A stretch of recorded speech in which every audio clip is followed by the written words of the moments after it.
अस्सलाम वालेकुम फ्रेंड्स, कैसे हैं आप सब। आई होप आप सब खैरियत से होंगे और उस नावल रीड कर रहे होंगे, एंजॉय कर रहे होंगे। तो आज मैं आपके साथ जो नावल शेयर कर रखी हूँ उसका नाम है दिल का है ज़दा। सदा कादर ने लिखा है, बहुत ही अच्छा नावल है। तो नावल की तरफ बढ़ने से पहले आप सबसे रिक्वेस्ट की कि प्लीज़ चैनल को ज़रूर सब्सक्राइब करें, बेल आइकन के बटन को प्रेस करें और वीडियो को लाइक करना बिल्कुल भी ना भूलिएगा। तो चलें बढ़ते हैं नावल की तरफ। बारिश थी कि रुकने का नाम ही नहीं ले रही थी। अगरचा मैं छत से तमाम धुले हुए कपड़े उतार लाई थी और पानी की टैंकी भी फुल भर के मोटर को डाम भी दिया था कि वो पिछली बार की तरह ख़राब ना हो जाए। मैंने रात का खाना भी बर वक्त तैयार कर लिया था ताकि लाइट जाने पर अंधेरे में कोई दुश्वारी ना हो। और सेन में रखा तख्त और कुर्सियाँ तो मैंने सबसे पहले ही घसीट कर बनाने में लगा रखी थी। फिर मैं दिल में एक उलझन सी थी और नज़रें चारों तरफ चकरा रही थी। यूँ लग रहा था कि एक बहुत अहम काम मैंने अभी तक नहीं किया था। लेकिन क्या? मानो मुन्ने की ट्यूशन की छुट्टी होने वाली है, जल्दी से जाग कर उसे ले आ। मेरी उलझन अम्मी ने सुलझा दी और मैं सर पर पैर रख के कमरे की तरफ भागी और जल्दी जल्दी अपनी काली चादर ओढ़ी और पाँव में सादा सी सैंडल और रेस घर से बाहर भाग निकली। मेरा भाई मनान उर्फ मन्ना मेरे वालिदैन के बुढ़ापे की औलाद है। जब वालिदैन मेरी पैदाइश के बाद मज़ीद औलाद की तरफ से नाउम्मीद हो बैठे, सब्र शुक्र की ज़िंदगी जी रहे थे, तब अचानक उन्हें मुन्ने की आमद की खुशखबरी मिली। मैं इस वक्त 20 साल की थी जब मुन्ना मियाँ हमारे छोटे से घर में कलकारियाँ बिखेरने तशरीफ़ लाए थे। मेरे वालिदैन मुन्ना से बिलाशुबा मुझसे ज़्यादा मोहब्बत जताते हैं और लाड उतरते हैं, लेकिन मुझे कभी बुरा नहीं लगा क्योंकि मैं खुद इस नन्हे से गुड्डे को दुनिया में सबसे ज़्यादा चाहती हूँ। दूसरी बात, मेरे वालिदैन ने मुझसे भी कभी बेज़ारी ना जताई थी, लेकिन दरीना औलाद तो फिर दरीना होती है। वालिदैन ने बहुत सी उम्मीदें जोड़ ली थी मेरे छोटे से भाई से। मैं गवर्नमेंट स्कूल और कॉलेज में पढ़ती थी। ट्यूशन एक इजाफी खर्च था। ना मैं बहुत अच्छी तालब इलम थी ना हालात इजाज़त देते थे। सो इंटर के बाद तलीम को खैराबाद कहकर शाम को सिलाई सेंटर ज्वाइन कर लिया ताकि घर के हालात कुछ बेहतर हों। मनान को आला तलीम दिलवाने का ख्वाब भी पूरा हो सके।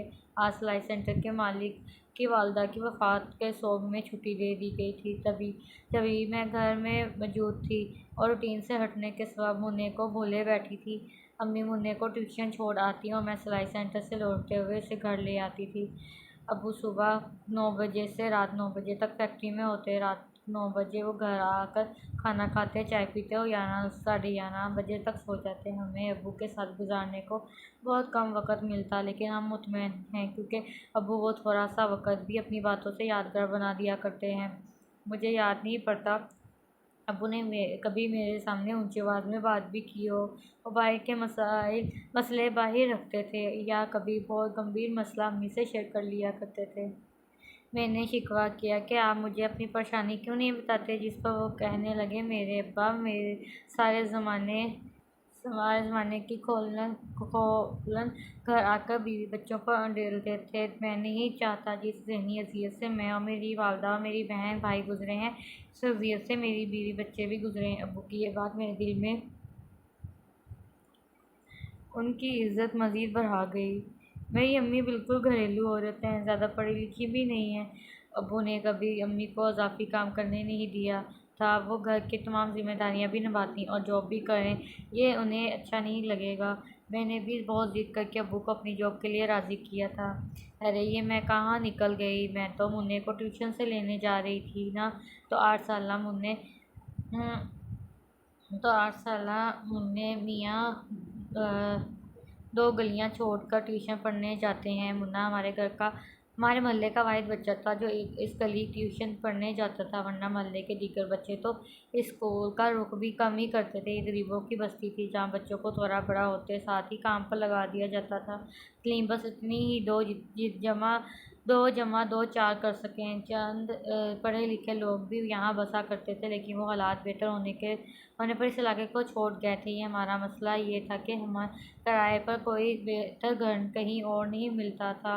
अब्बू ने कोशिश तो बहुत की थी कि इस इलाके से निकलें, मगर कुदरत को मंजूर नहीं था। अम्मी तो खैर इकलौती थी, लेकिन अब्बू के बहन भाई इस पांदा इस पसमानदा इलाके के रहायशी होने की वजह से कभी हमारे घर नहीं आए थे। ईद पर हम खुद ही उनके घर मिलने चले जाते थे, लेकिन उनका रवैया ऐसा था जैसे हम भीख मांगने आए हों। यूँ हमने भी अरसा अरसा दराज हुए उनसे मिलना मिलाना तर्क कर दिया।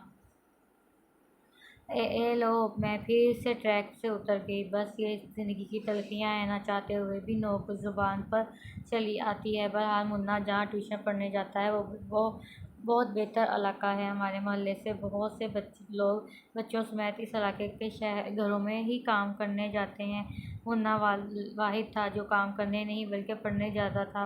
इस इलाके के पढ़े लिखे बाशऊर रहायशी अपना गंद बला काठ कबाड़ हमारे इलाके में फेंककर हमारे इलाके को और गंदा और अपने इलाके को साफ सुथरा कर रखने की रीत अरसे से निभाते आ रहे थे। जो भी था, इस इलाके में आने के बाद मैं खुद को बहुत मोतबर महसूस करती थी। एक लंबी सी साल भर का मैंने कहीं से आती गुलाब और मोतियों की खुशबू अपनी सांसों में उतारी थी।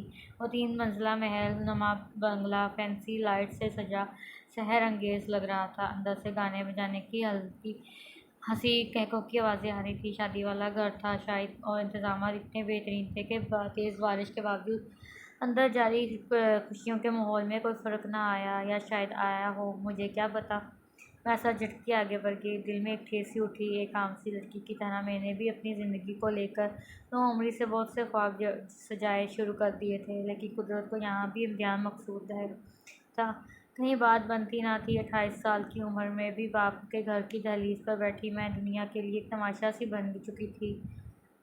रंग मेरा अम्मी की तरह बहुत गोरा था, लेकिन हालात की चक्की में बस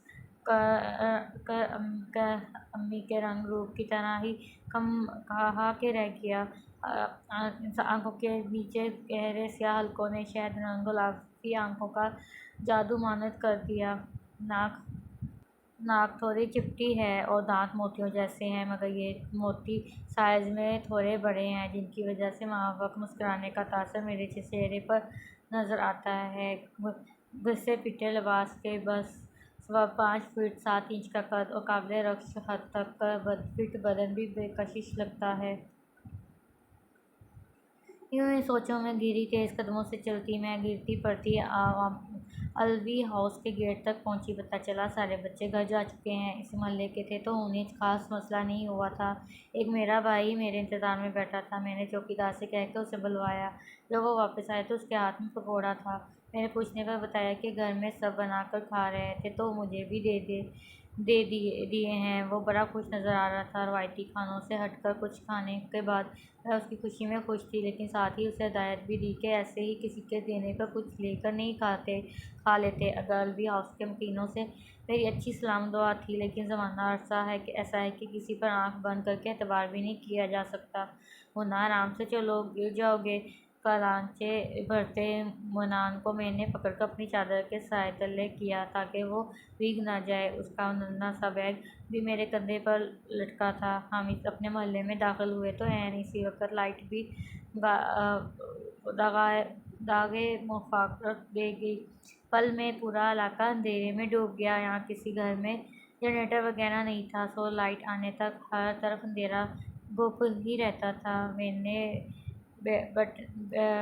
बटनों वाले सस्ते से फ़ोन की रोशनी ऑन की और मुन्ना का बाजू पकड़े एहतियात से चलती कीचड़ और कचड़ से बचाती अल्लाह अल्लाह करती घर तक पहुंची। इस मोबाइल की रोशनी में खाना वगैरह खाने के बाद अम्मी मुन्ने को लेकर अपने कमरे में जाकर आराम की गौर से लेट गई, जबकि मैं बरामदे में बैठी बरसते गरजते आसमान को खाली खाली नज़रों से देखने लगी। मेरी आंखों में शिकवा नहीं था, लेकिन सवाल था कि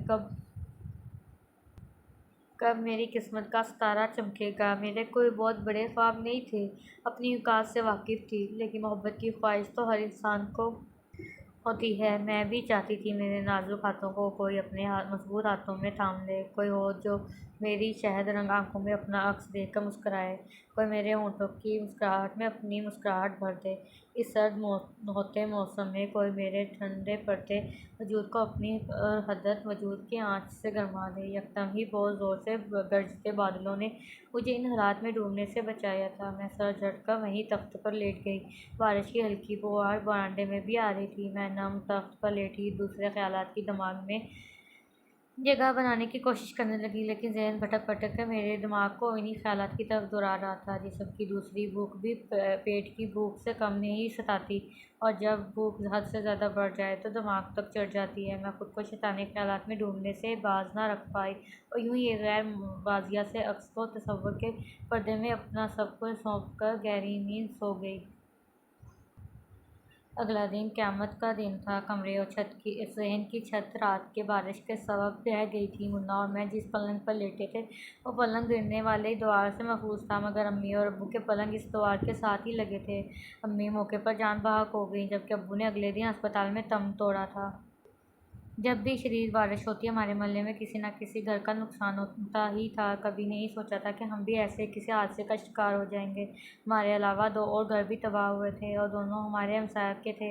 यूँ लाइन से 3 घर तबाह हो गए थे, लेकिन जानी नुकसान सिर्फ 2 घरों का हुआ था, जिसमें हमारा घर भी शामिल था। मैं माफ दिमाग के साथ बहुत मुश्किल से खुद को संभाले हुए थी। जनाजे अब्बू के बड़े भाई के घर से उठे थे। हमारा घर तो इस काबिल ना था। 3 दिन साए फिर ताया फूफा वगैरह ने बहुत दलासे रखा, जिसके नतीजे में मेरा भाई थोड़ा संभल गया, मगर मेरी ज़हनी हालत डिस्टर्ब ही रही, क्योंकि मुझे आगे पेश आने वाले हालात का अदराक था। सोम के बाद तीनों फूफों ने ताया अब्बू पर जोर दिया कि वो उन्हें हमें अपने घर में रखें, वो अपने ससुराल में हमें नहीं रख सकती। ताई अम्मी छोटी फूफो पर चिंगारी कि तुम तो मियाँ के साथ अकेली रहती हो, फिर तुम्हें क्या मसला है। के जवाब में फूफो ने चोर नज़रों से मेरी तरफ देखकर अपने मियाँ की रंगीन मिजाजी का एहसास दिलाया। यूँ सबके मुंह बंद हो गए। अब नाचार ताया अब्बू को हमें अपने घर रखने का फैसला करना पड़ा। यूँ ही हमारी हैसियत इस घर में मेहमान से मुस्तकिल मकीन की बनी। ताई अम्मी ने दस्त शफ़क़त उठाकर धमोका जड़ के मुझे रात के खाने की जिम्मेदारी सौंप दी। फिर रात के खाने के दौरान मुझे मेरे हिस्से की तमाम जिम्मेदारियां समझा दी कि सुबह का नाश्ता, रात के खाने की जिम्मेदारी मेरी है। इसके अलावा घर की सफाई और कपड़ों की धुलाई भी मैं ही करूँगी। यूँ ताई अम्मी पूरे दिन में सिर्फ 2 दोपहर के खाने की तैयारी करेंगी। दोपहर के खाने के लिए घर में उनके छोटे छोटे बेटे और अलावा मैं और मना इजाफी थे। यूँ ही दोपहर के खाने में मेहनत भी कम लगती थी, जबकि नाश्ते और डिनर के वक़्त उनके दोनों बड़े बेटे और शौहर भी घर में मौजूद होते, और सभी काफ़ी खुश खुराक थे। 3 पराठे तो ताया अब्बू अकेले ही खा लेते थे। सफाई धुलाई के काम अभी तक मुलाजमा कर रही थी, मगर शायद मेरी वजह से मुलाजमा को छुट्टी दे दी गई थी।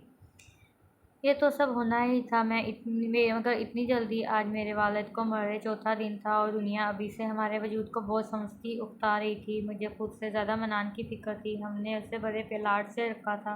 वो ज़माने की सख्तियाँ कैसे सहेगा, पता नहीं। ताया अब्बू उससे स्कूल में दाखिल करवाएंगे या नहीं। पुराना स्कूल ताया अब्बू के घर से बहुत दूर था, वहाँ से नाता ख़त्म ही समझो। यहाँ मैं ताया अब्बू की फैमिली से मिलवाती चलूँ। ताया अब्बू बैंक मैनेजर हैं, उनकी बीवी शमसा ताई हाउस वाइफ हैं। ताया अब्बू के 4 बेटे हैं। सबसे बड़े फरहान भाई शादी करके अपने बीवी बच्चों समेत दुबई जा बसे। फरहान भाई के बाद शहान भाई हैं, जो कॉलेज लेक्चरर हैं। उनका निकाह उनकी ननाहाली कज़न नुज़रत से हो चुका है, और इस साल रुखसती मुतवक्को है। शहान भाई से छोटे हैं अफ़ान भाई पुलिस में भर्ती हैं, जबकि अफ़ान भाई से छोटा बुरहान है, जो कॉलेज के फर्स्ट ईयर में है। यानी घर खूब बड़ा था।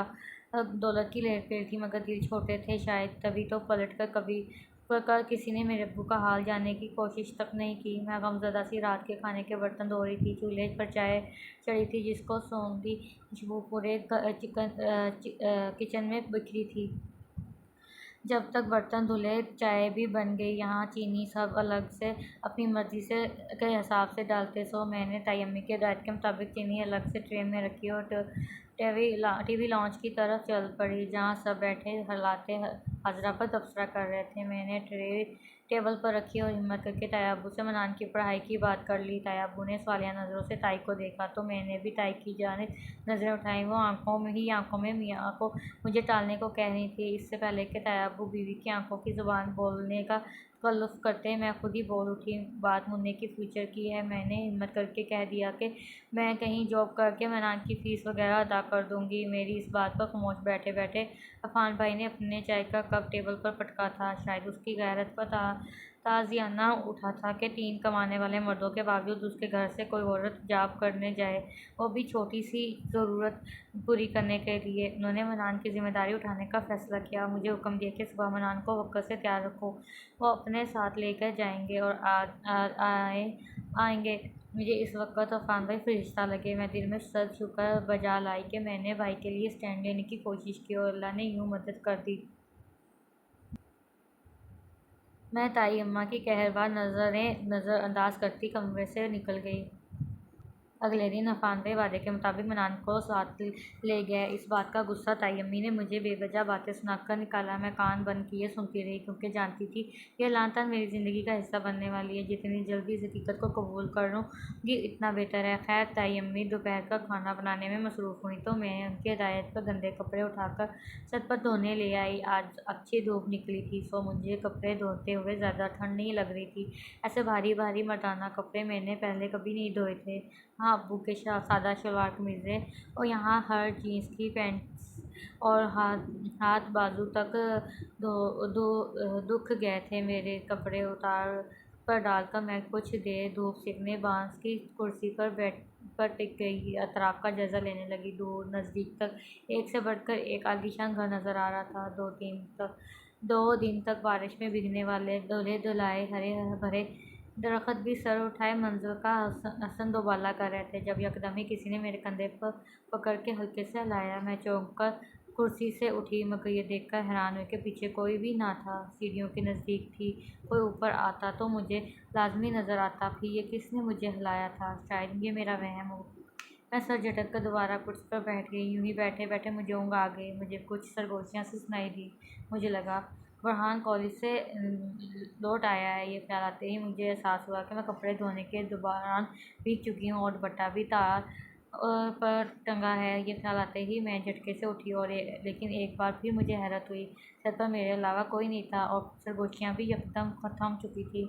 मेरा दिल धड़क सा गया। जल्दी से तार से दुपट्टा उतार कर पहनना और नीचे चली आई। नीचे आकर पता चला बुरहान कॉलेज से लौट चुका है और खाना खाकर अपने कमरे में चला गया है, जबकि इरफान भाई मुन्ना को भी छोड़ गए थे। मुन्ना के साथ उसका स्कूल का तमाम सामान किया। नया बैग, किताबें, कापियाँ, जूते, यूनिफॉर्म, हर चीज़ आला थी। यकीनन अफान भाई ने मनान का एडमिशन किसी बेहतरीन स्कूल में करवाया था। मनान का चेहरा खुशी से चमक रहा था और जबान थी कि अफान भाई की तारीफ करने से थक ही नहीं रही थी। हाल ये था कि खाने का नवाला चबाते हुए वो यकदम ठहरा। अफान भाई की तारीफ करके फिर नवाला निगलता। अफान भाई न जाने उसे कौन सी दुनिया की सैर करा रहे थे। स्कूल के सामान के अलावा भी मनान के लिए बहुत कुछ था। खिलौने और अच्छे कपड़े, मुख्तलिफ इक़साम के स्नैक्स वगैरह। मनान अपने खिलौनों में गुम हुआ तो मैं बाकी सामान का जायज़ा लेने लगी। अचानक मुझ पर इंकशाफ हुआ कि शॉपिंग से मुन्ने के लिए नहीं की गई, मेरे लिए भी बहुत कुछ था। 3-4 आला किस्म के सिले सिलाए सूट, नए स्लीपर्स जैसे टाई अम्मी घर में पहनती हैं, आला क्वालिटी के बॉडी स्प्रे और बहुत सारा मेकअप का सामान। मैं सोच के रह गई कि मेकअप करना इतने नसीब में कहाँ वक़्त आए। नए कपड़े पहन कर जाओ कहाँ और बाल बनाऊँ किसके लिए?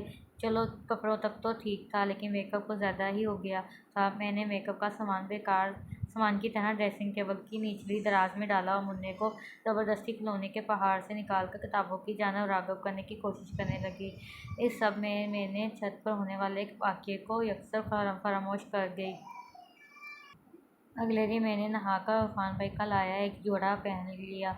इतने खिले खिले रंग वाला कीमती लिबास मैंने पहली बार पहना था और इस लिबास में मेरा दराज का घेरा बदन सही मायनों में जलवा बिखेरा था, गीले बाल कुछ पर बिखेरे। मैं खुद की ही मोहब्बत में मुब्तला होने लगी। ताई अम्मी की पुकार से मेरा सर टूटा था। मैं चपटी हुई रेशमी दुपट्टा शानों पर फैलाकर कमरे से बाहर निकल गई। मनान को कल से स्कूल जाना था, सो आज मुझे कुछ फुर्सत थी। मैं किचन में नाश्ते की तैयारी करने लगी, तब ताई अम्मी सबको जगाने के फ़राइज़ से अंजाम देने लगी। मैं भागम भाग नाश्ते के लवाज़मात डाइनिंग टेबल पर सजाने लगी। इस भागदौड़ में मेरा ध्यान घरवालों की फैली आंखों की तरफ नहीं गया। वो तो ताई अम्मी के करखत आवाज़ में पुकारा तो मैं ठहर कर सवालिया नज़रों से उन्हें तकने लगी, और तवज्जो देने पर मुझे पर खुला के सिर्फ ताई अम्मी नहीं बल्कि सभी मुझे अजीबो-गरीब नज़रों से देख रहे हैं। मुझे उलझन होने लगी। क्या हुआ ताई अम्मी? मेरी आवाज़ हलक में अटक सी गई रही। ये कपड़े कहाँ से आए हैं? ताई अम्मी ने पूछा। मुझसे से था, लेकिन कीनातूर नज़रों से देख वो इरफान भाई को रही थी। उन्हें शायद मालूम नहीं था इरफान भाई मेरे लिए भी कुछ लेकर आए थे। मैं 2 पल चुप रही कि इरफान भाई खुद ही बात कर लेंगे, लेकिन जब वो चुपचाप अजनबी बने नाश्ते में मगन रहे, तब मैंने ताई अम्मी को बताया कि इरफान भाई लेने ला कर दिए हैं। मेरे इस जवाब पर सबकी नज़रें इरफान भाई की तरफ उठी थी। मैंने नोट किया बुरहान और शहान भाई की नज़रें छेड़ती हुई थी। क्या वो मेरी ज़ात को लेकर इरफान भाई को छेड़ रहे थे? यकदम ही मुझे ढेरों शर्म ने आ घेरा था। पेशानी अरक आलूद हो गई थी और मैं अपनी कैफियत समझने से कासर थी। 2.5 साल ज़िंदगी में शायद पहली बार मेरी ज़ात यूँ शौक़ शरारत का बाइस बनी थी। मुझे कुछ समझ नहीं आ रहा था। हाथ पैर ठंडे पड़ रहे थे। हाँ, तो इसके कपड़े कितने बोसीदा हैं। कोई आने जाने वाला देखेगा तो क्या सोचेगा इसके बारे में भी और हमारे बारे में भी। इस हनीमून से को लौट आया है। शायद इसका कोई दोस्त था। मैंने अपनी घर उसकी और उसकी बीवी की दावत रखी है। कल डिनर पर आएंगे। राइटर सालिया कादर उनके बरहम अंदाज में वजाहत देने पर बरहान और शहान भाई के दांत अंदर चले गए। अब्बू और ताई अम्मी भी पुरस्कून नज़र आने लगे, लेकिन मेरे अंदर जैसे कुछ टूट सा गया। इरफान भाई का लहजा मेरी ज़ात को लेकर इतना तौहीन आमेज़ था कि मेरे दिल में खुद से उनकी इज़्ज़त का जो मीनार बना जा रहा था वो सो गया था। मैं चुपचाप पलटकर किचन में चली गई, लेकिन मेरा दिल सारा दिन भारी रहा। रात को किचन समेट कर मैं लाइट ऑफ करके निकली तो इरफान भाई से टाकरा हो गया। पुलिस यूनिफॉर्म में वो बहुत वजीहा लग रहे थे। मेरा दिल बेख्तियार धड़क उठा। अगर उनका रवैया याद था। जभी नाराज़गी से पलट जाने लगी, लेकिन उन्होंने हाथ पकड़ कर रोक लिया। मेरे बदन में एक सनसनी सी दौड़ गई। इरफान भाई का भारी खुरदरा हाथ मेरे मुलायम हाथ के गिर्द बांधा हुआ था। मेरी सारी जान जैसे सिमट कर मेरे इस हाथ में समा गई। मैंने हिम्मत करके अपना हाथ छुड़ाने के लिए मज़ाहमत की तो उन्होंने नरमी से छोड़ दिया। हलक में अटका मेरा दिल बहुत बहुत मुश्किल से अपने मुकाम पर आया। हाथ को मैंने कल मता की तरह दुपट्टे में छिपा लिया था। अपने चेहरे पर मैं उनकी नज़रें गड़ी महसूस कर सकती थी। मुझे अजीब लग रहा था, ना बुरा लग रहा था, ना अच्छा लग रहा था। मैं मतज़ाद कैफियत की शिकार हो रही थी। मैंने पलटकर अपने कमरे में जाना चाहा तो उन्होंने चाय की फरमाइश कर दी। नाचार मुझे दोबारा किचन में घुसना पड़ा। मैं चाय बनाते हुए मुसलसल बुखलाई हुई थी, क्योंकि वो भी पीछे किचन में चले आए थे और स्लैब से पूछते सिगरेट पीने में मगन थे। मुझे सिगरेट की बदबू बहुत डरी लगती थी, लेकिन मैं कुछ कहने की जिसारत कहाँ कर सकती थी। जैसे जैसे तैसे चाय बनाकर मैंने कप उनके सामने रखा और खुद कटेली धोकर बाहर निकलने लगी। जब उन्होंने पुकारा, मेरा दिल चाहा मैं एक पुकार अनसुनी करके भाग जाऊं, मगर ये भी मेरे ख्याल में ना था। वो मेरे भाई की सारी जिम्मेदारियां उठा रहे थे। मैं उन्हें खफा भी नहीं कर सकती थी। आई एम सॉरी मंशा। उनकी गंभीर आवाज़ में की गई माजरत ने मेरी हथेलियाँ भिगो दी। मुझे पता है तुम्हें सुबह मेरा लहजा बिल्कुल अच्छा नहीं लगा, लेकिन तुम मामा के रवैये से वाकिफ़ तो हो। अगर मैं उन्हें समझाता ये हमारा फ़र्ज़ है कि तुम्हारा हर तरह से ख्याल रखे, तो वो हंगामा खड़ा कर देती। और मैं सुबह सुबह कोई हंगामा नहीं चाहता था। मुझे एहसास है तुम्हारा, और मैं तुम्हारा हर तरह से ख्याल रखने की कोशिश करूँगा, मगर माजरत के साथ मैं मामा की मोड़ नहीं ले सकता। और दूसरी बात यह है कि मैं तुम्हारे लिए कुछ भी करूँगा तो लोग ऐसे अलग ही रंग देंगे। मैं नहीं चाहता तुम्हारी ज़ात पर कोई रुफ़ आए। मुझे दुनिया के सामने तुमसे लिया दिया रहना होगा। तुम समझ रही हो ना मेरी बात मंशा? उन्होंने जितनी नरमी से मुझे समझाया, इतनी नरमी से मेरे कंधे पर हाथ रखकर हल्का सा दबाव भी बढ़ाया था। मैंने धक धक करते दिल के साथ दरजीदा नज़रों से हाथों को देखा और हल्के से सर इस बात में हिला दिया। असल बात तो ये है कि मुझे इनकी आधे से ज़्यादा बातें समझ ही नहीं आई थी। बस उनका लहजा था जो कानों में रस हो रहा था। मैंने उनकी मादरत को दिल से कबूल किया और उनका शुक्रिया अदा करने जाने लगी जब उन्होंने मुझसे मेरा नंबर मांग लिया। मेरी हैरान नज़रों पर वजाहत थी कि किसी चीज़ की ज़रूरत हो तो मुझे बता दिया करो, या मनान के मामले में कोई बात करनी हो तो फ़ोन बेहतर ज़रिया है। यूँ ताई अम्मी के कहर का सामना करने के चांस कम होंगे। मैंने उनकी बात से इत्तेफाक किया और नंबर उन्हें दे दिया। वैसे ये रंग तुम पे बहुत अच्छा लग रहा है मंशा। किचन से निकलते हुए मैंने उनकी आवाज़ सुनी, लेकिन इस बार ना मैं रुकी और ना पलटी, बल्कि सीधी अपने कमरे की तरफ भागी थी। बिस्तर पर लेटते 10 मिनट ना गुजरे होंगे कि फ़ोन जगमगाने लगा। तो तवक्का और शायद ख्वाहिश के मुताबिक वो इरफान भाई का मैसेज ही था। उन्होंने अपना नंबर सेव करने को कहा था। गुड नाइट के मैसेज, मुख्तसर मैसेज के साथ मुस्कुराहट मुस्कुराहट मेरे लबों से चिपक के रह गई। सारी रात एक बेनाम सी सरखुशी की हालत में गुजरी थी। सुबह मनान को स्कूल ले जाते हुए उनका रवैया मामूल के मुताबिक ही था, लेकिन मुझसे मेरे चेहरे के रंग छुपाने ज़रा मुश्किल हो रहे थे। बहरहाल आज रात में अफान भाई के दोस्त की दावत थी, सो इस लिहाज से काम भी ज़्यादा था। हमने हमेशा मामूल के चंद खाने बनाए थे। ताई अम्मी के बनाए मेन्यू में मुझे सिर्फ चिकन बिरयानी और मटन कौरमा समझ आया था। मैंने अपनी परेशानी ताई अम्मी को बताई तो ताई अम्मी का पारा हाई हो गया। वो मुझे कोसने देने लगी और जाहिल कहने लगी। मैं कोने में खड़ी टप टप आंसू बहाती रही। शायद ताई अम्मी ये सोचे बैठी थी कि मैं सब कुछ बना लूँगी, और मैं बना भी लेती अगर मैंने ज़िंदगी में कभी इन पकवान को चखा होता। तो सो मैं बज़ाहिर बतौर हेल्पर उनके साथ ही रही। कुछ काटना, पीटना, धोना या घंटा खड़े होकर भूनना होता तो मैं करती थी। बिरयानी भी मैंने बनाई थी, कौरमा भी, बाकी रायता और सादा सा सलाद अलग भी।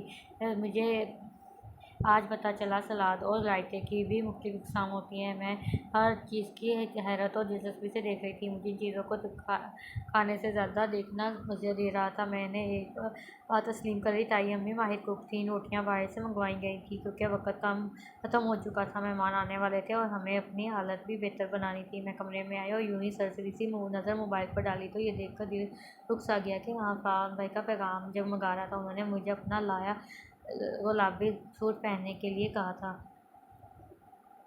जी नहीं, मुझे सब्ज़ सूट ज़्यादा पसंद आया है, मैं तो वही पहनूँगी। न जाने किस तरह में मैंने उससे हर्ष की कोशिश की थी। ये अलग बात है कि मैसेज भेजने के बाद मेरी हालत पतली हो गई थी। शायद वो मुझको चिपकू समझने लगे, कहीं नाराज़ ही ना हो जाएं। मुख्तलिफ ख़दशात मेरे दिल में गिर गए। ठीक 10 मिनट बाद उनका जवाब वसूल हुआ, जो मैंने धड़कते दिल के साथ ओपन किया था। तुम पर हर रंग अच्छा लगता है मंशा, जो तुम्हें खुशी दे वो रंग पहनना। खुशी का रंग सबसे खूबसूरत होता है। दावत बखूबी निपट गई। मैं मुंतज़िर रही अफ़ान मेरी तरफ एक तौसीफ़ी नज़र डाल दे, लेकिन उन्होंने खूब ही खुद पर खौफ चढ़ा रखा था। मगर मुझे बुरा नहीं लग रहा था। मैं जानती थी अभी ना सही, बाद में वो मेरी तारीफ़ ज़रूर करेंगे। और हुआ भी यही। रात को 12:30 बजे उनका मैसेज आया। मैं उठकर बालकनी में चली आई और राइडिंग चेयर पर बैठ गई। ठंडी हवा तन से टकराए, मन गुदगुदा रही थी। बातों का एक ना ख़त्म होने वाला सिलसिला जो शुरू हुआ तो ख़त्म ना दिया।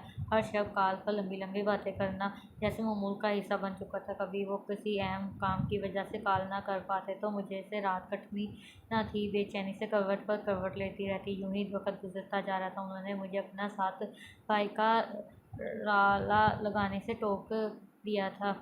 हमारे उम्रों में यूं ही भी 2 ही साल का फ़र्क है। और मुझे भी अजीब लगता था। यूं ही लगता था कि भाई लफ्ज़ की तौहीन हो रही है। सो मेरे लिए फ़कत अफ़ान बन गए और मैं उनके लिए मशी बन गई चुकी थी। हमारी बातों में मोहब्बत के सभी रंग होते थे। सब कभी रूही के गालों से हल्के तो कभी तितली की तरह खिलखिलाने पर मजबूर कर देते, कभी बहुत गहरे और कभी अंगारों की तरह दहका देने वाले। उन्होंने मुझे एक स्मार्टफ़ोन भी दिया था जो मैंने सब से छिपा कर रखा था। फ़ोन से ज़्यादा अब हम वीडियो कॉल्स पर बात करते थे। न जाने उनकी बातों में क्या था कि मैं बेखुद सी हो जाती और आके तमाम पर्दे गिरा देती थी। मुझे इनसे रूठने का बहुत शौक़ था क्योंकि उनका मनाने का फ़न बहुत दिल अवेज़ था। कभी वो शायरी करते तो कभी कोई गीत गुनगुनाते और उनकी भारी आवाज़ मेरे दिल में उतर जाती।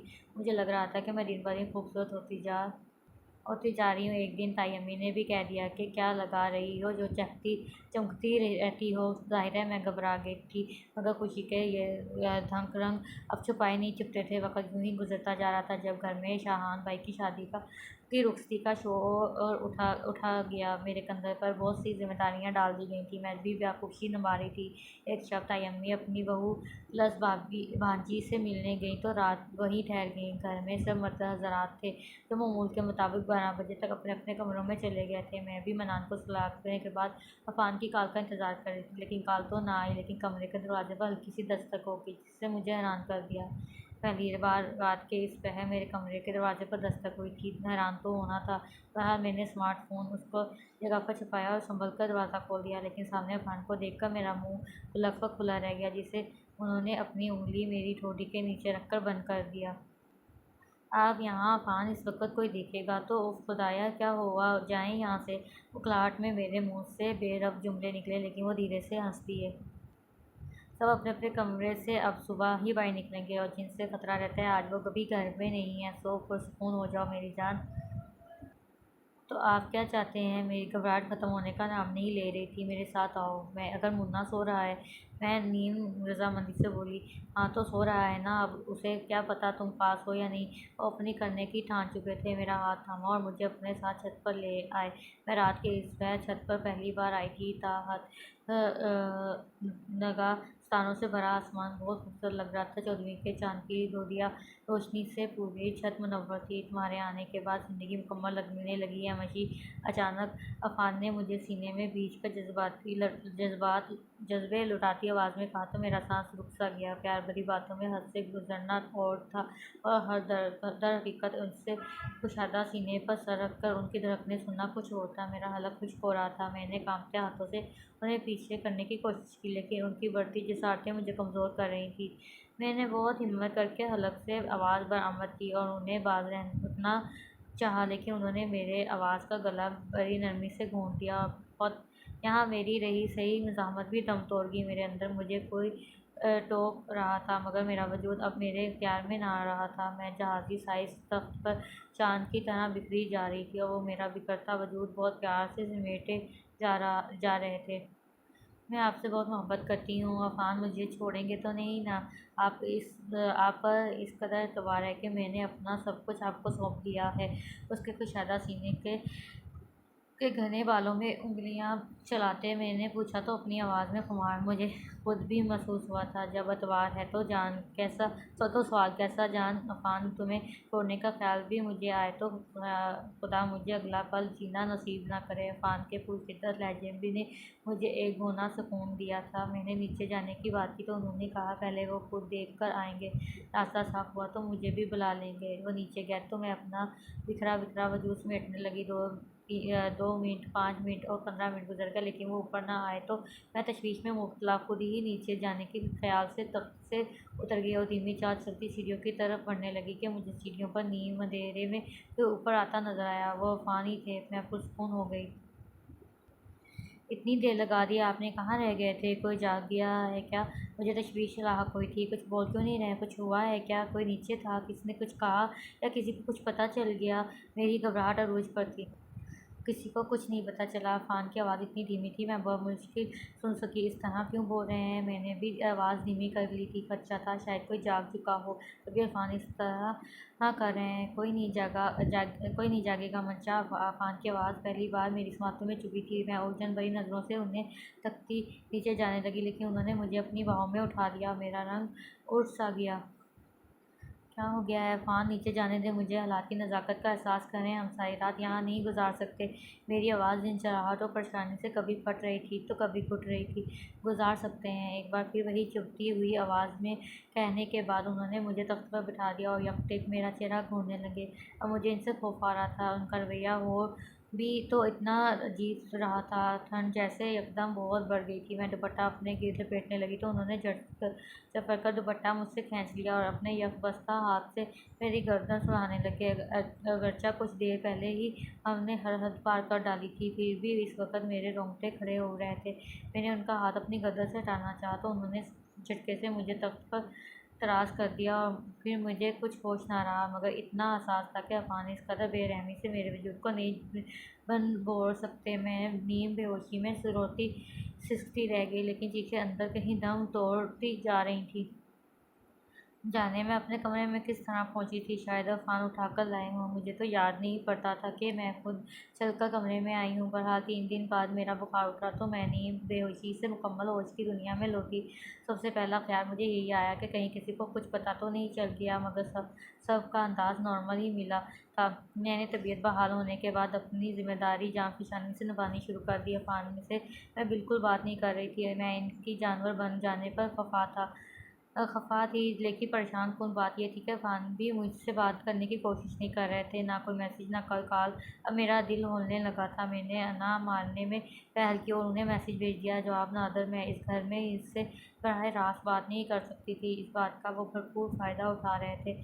पहले वो खामोशी से मेरा मैसेज सीन करते, फिर सीन करना भी छोड़ दिया। अब एक दिन उन्होंने मुझे हर तरफ से ब्लॉक कर दिया। मेरी तो जैसे दुनिया उजड़ गई थी। इतना बड़ा धोखा मुझ पर चैन हराम हो गया। ये कुछ खाती ना पिया जाता। रात जगह तो जैसे ज़िंदगी का हिस्सा बन गए थे। मेरा चेहरा जो हर वक़्त खुशी से के रंगों से सजा रहता था, अब सज संवर कर भी बिखरा लगता था। शाहान भाई की शादी के हर फंक्शन में मैं एक ज़िंदा लाश की तरह रही।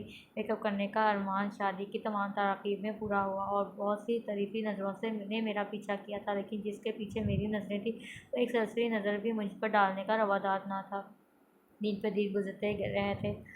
शादी के हंगामे में सरपत थे। शाहान भाई अपनी बीवी को लेकर हनीमून टूर पर निकल गया होता। मुझे पर एक खौफनाक इंकशाफ हुआ। मैं माँ बनने वाली थी। अगरचे ये पहला महीना था, लेकिन मैं महसूस कर सकती थी मेरे अंदर पैदा होती इस नामालूम तब्दीली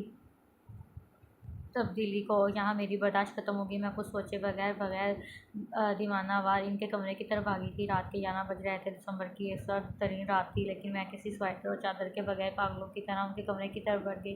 इस दफ़ा लेटे लेटे मुझे अचानक न जाने क्या हुआ था। मुझे लगा कि अगर अभी अफ़ान ने मुझे कोई हौसला अफजा जवाब ना दिया तो उस दर्द की शिद्दत से मेरा सर फट जाएगा। मैंने दरवाजे पर रुककर दस्तक देने की जहमत भी ना की थी और खुशकिस्मती से दरवाज़ा लॉक भी नहीं था। मैं अंदर दाखिल हुई तो उन्हें अज़ली सुकून के साथ काफ़ी से लुत्फ़अंदोज़ होते देखकर मेरा दिल चाहा सीना पीट कर मातम शुरू कर दूँ, मगर मैंने बरवक़्त खुद पर सब्र किया। दूसरी तरफ वो मुझे देखकर हैरान नज़र आ रहे थे।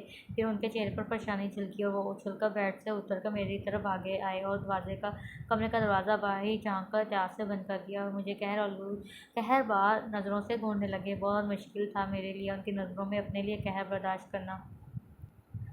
यहाँ क्या कर रही हो तुम? पागल हो? इस वक़्त मेरे कमरे में आने की जुर्रत कैसे की तुमने? जब आप इस वक़्त कमरे तक आ सकते हैं तो मैं क्यों नहीं? मेरी आवाज़ फट रही थी। बहुत मुश्किल से मैंने चिल्ला-चिल्ला कर आवाज़ को मामूल पर रखा था। बकवास बंद करो और निकलो यहाँ से। मैंने देखा उनका बस नहीं चल रहा था। मुझे थप्पड़ रसद कर देते। आप मुझे इस तरह रुसवा होने के लिए नहीं छोड़ सकते। एकदम मुझे अपनी कमज़ोरियों का एहसास हुआ तो मैंने गुस्सा हज़म करके गिड़गिड़ाना शुरू कर दिया। अगर रुसवाई का इतना ही डर था तो इस हद तक जाती ही नहीं मेरे साथ। अब ये पारसाई का ढोंग मत रचाओ। उन्होंने मुझे बाजू से पकड़कर कमरे से बाहर निकालना चाहा, लेकिन मैं इनके पाँव में गिर गई। मैं इस वक़्त अपनी ज़िंदगी के सबसे बुरे वक़्त से गुज़र रही थी। अफ़ान, समझने की कोशिश कीजिए, मैं प्रेग्नेंट हूँ।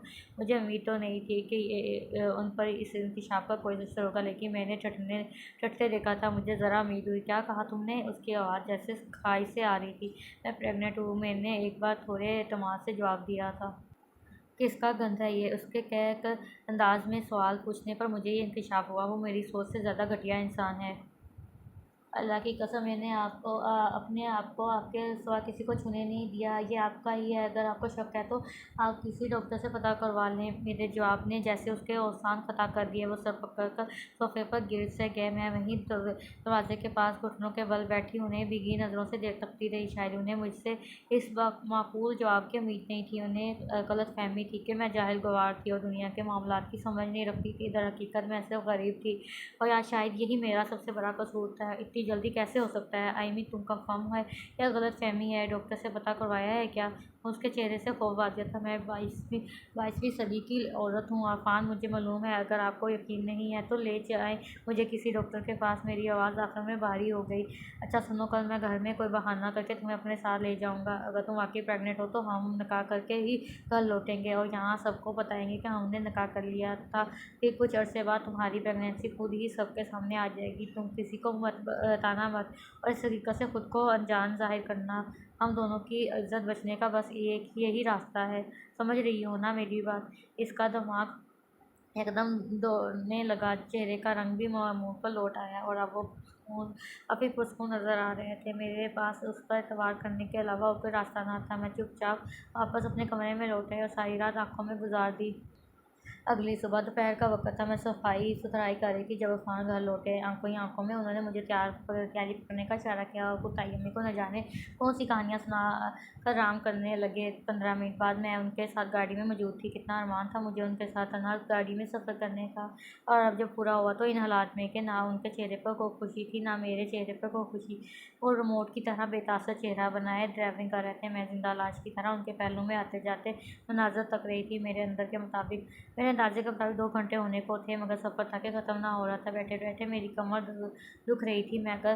मैं इनसे पूछती भी तो क्या, लेकिन बेचैनी बढ़ती जा रही थी। जब गाड़ी झटके से रुकी, मैंने बाहर नज़र डाली। ये इलाका बिल्कुल सुनसान था, आबादी तो दूर, हम दोनों के सिवा कोई ज़ीरो दूर-दूर तक नज़र नहीं आ रहा था। मेरे चेहरे पर तशवीर के साए लहराने लाज़िम थे। मैंने पलटकर इरफ़ान की तरफ देखा तो वो अपना पिस्तौल निकाले लोड कर रहे थे। मेरी टाँगों से जैसे मरने से पहले ही जान निकलने लगी थी। पैर उल्टा तरफ घसीटती मैं यकदम लड़खड़ा गई थी। इरफ़ान के चेहरे पर बड़ी ज़हरीली मुस्कुराहट थी।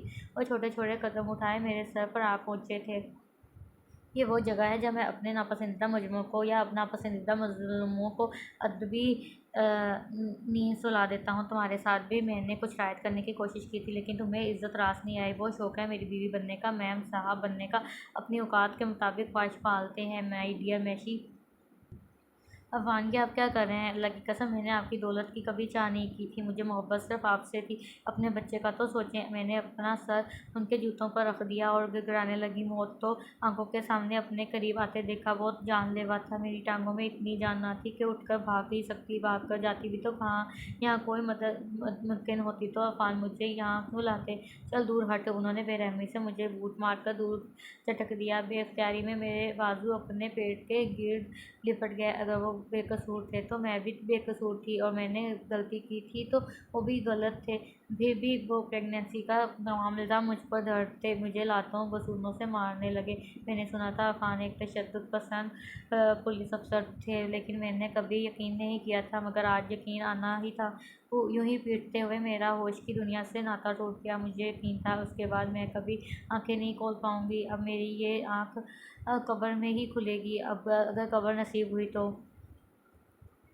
आखिरी ख्याल जो मेरे ज़हन में आया था वो ये था कि ये आदमी मेरे भाई को कोई नुकसान ना पहुंचा दे, लेकिन मेरा भाई मेरे वालिदैन की ख्वाहिश के मुताबिक बड़ा अफ़सर बन पाएगा। बस एक हसरत सी दिल में उभरी थी कि एक बार अपने भाई को देख लेती। मरने से पहले इस हसरत को दिल में लिए मेरी आंखों से आखिरी आंसू गिरा। फिर मुझे कुछ होश ना रहा।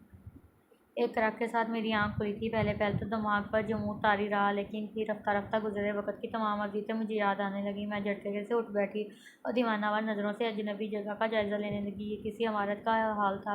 हाल इतना बड़ा था कि मुझे गुमान गुज़रा कि एक तरफ से दूसरी तरफ जाने में कम से कम 15 मिनट लगेंगे।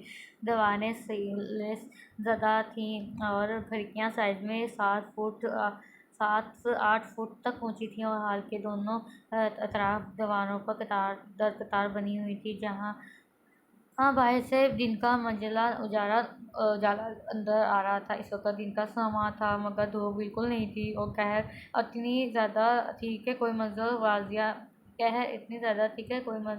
वाज़िया नहीं नज़र नहीं आ रहा था। मेरे अंदर के मुताबिक एक तरफ दीवार पे बनी द्वार कदामत खिड़कियों की तादाद 25 तक होगी या इससे कुछ ज़्यादा होगी।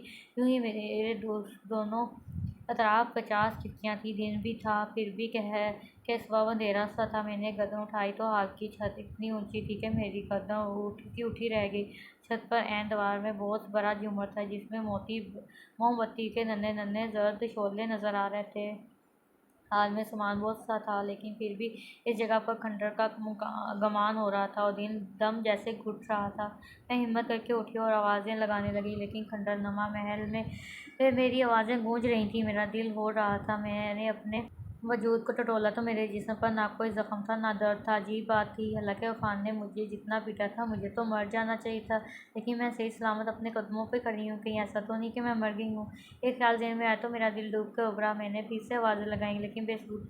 मेरे रोंगटे खड़े हो गए। कोई पुरसरारियत थी इस जगह जो मुझे सुकून से बैठकर कुछ सोचने नहीं दे रही थी। मेरा दिल कह रहा था कि यहाँ से निकल भागूं, और मेरे दिल की ज़ुबान पर लबैक कहते हुए जहाज़ी साइज़ के दरवाजे की तरफ दौड़ लगा दी। वो दरवाज़ा ऐसी पोजीशन में था कि मेरे अंदाजे के मुताबिक वही मेन दरवाज़ा था, और मेरा अंदाज़ा दुरुस्त साबित हुआ। लेकिन बाहर आकर मेरी हालत और भी ख़राब होने लगी। हर तरफ कैद छाई हुई थी।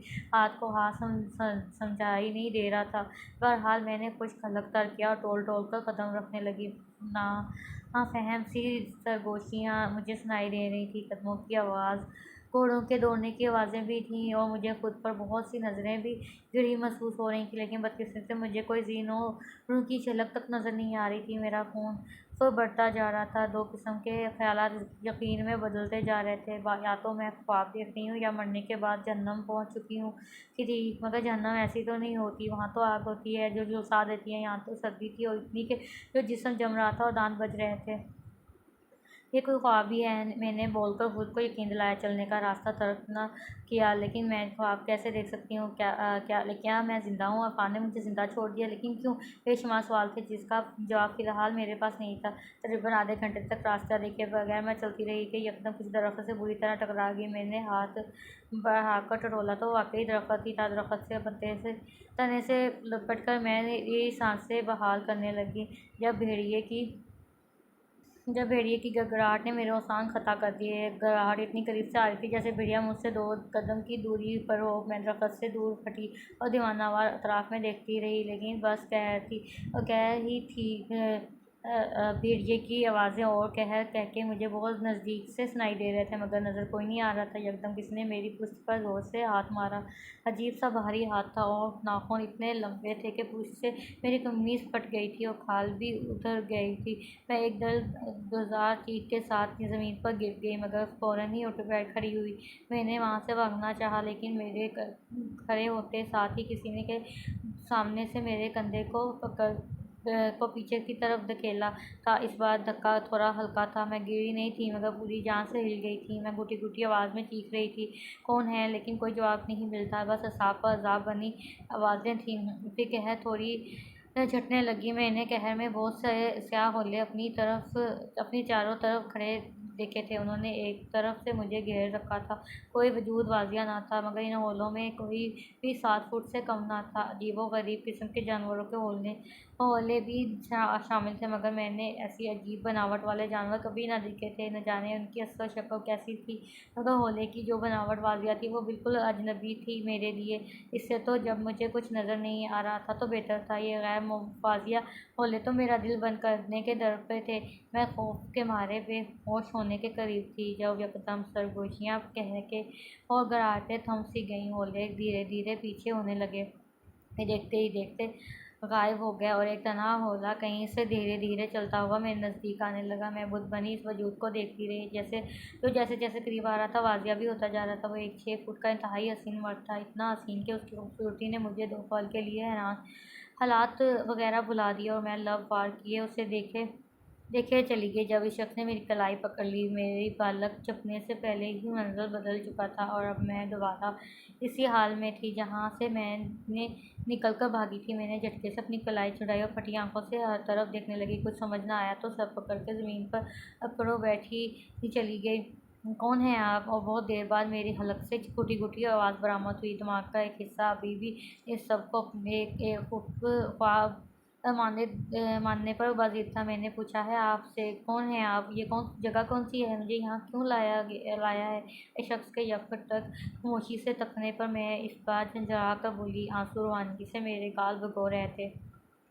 तुम मेरे बच्चे को जन्म देने वाली हो। पुरस्रार सी चुभती हुई आवाज़ और इंकशाफ ने मुझे चुका दिया। मैं आंखें फाड़े शख्स को तकने लगी। ये आवाज़ बिल्कुल वैसी थी जैसे उस शब छत पर अफान की थी जब वो नीचे से ऊपर आए थे दूसरी बार और मुझे बेरहमी से झंझोड़ रहे थे। दिमाग ने काम करना शुरू किया तो बहुत कुछ समझ कर भी मैं समझ ना पाया। खाली खाली नज़रों से उसे तकने लगी।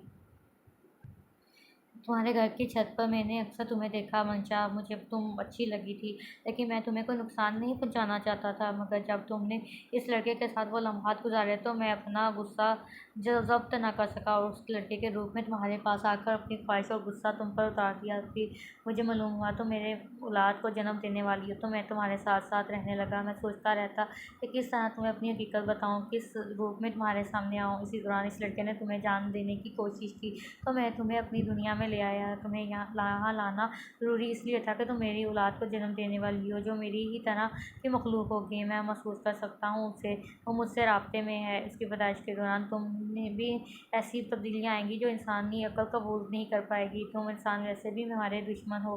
मुमकिन था किसी न किसी तरीके वो तुम्हारे अंदर मेरी औलाद को असेब करार देकर ख़त्म कर देते।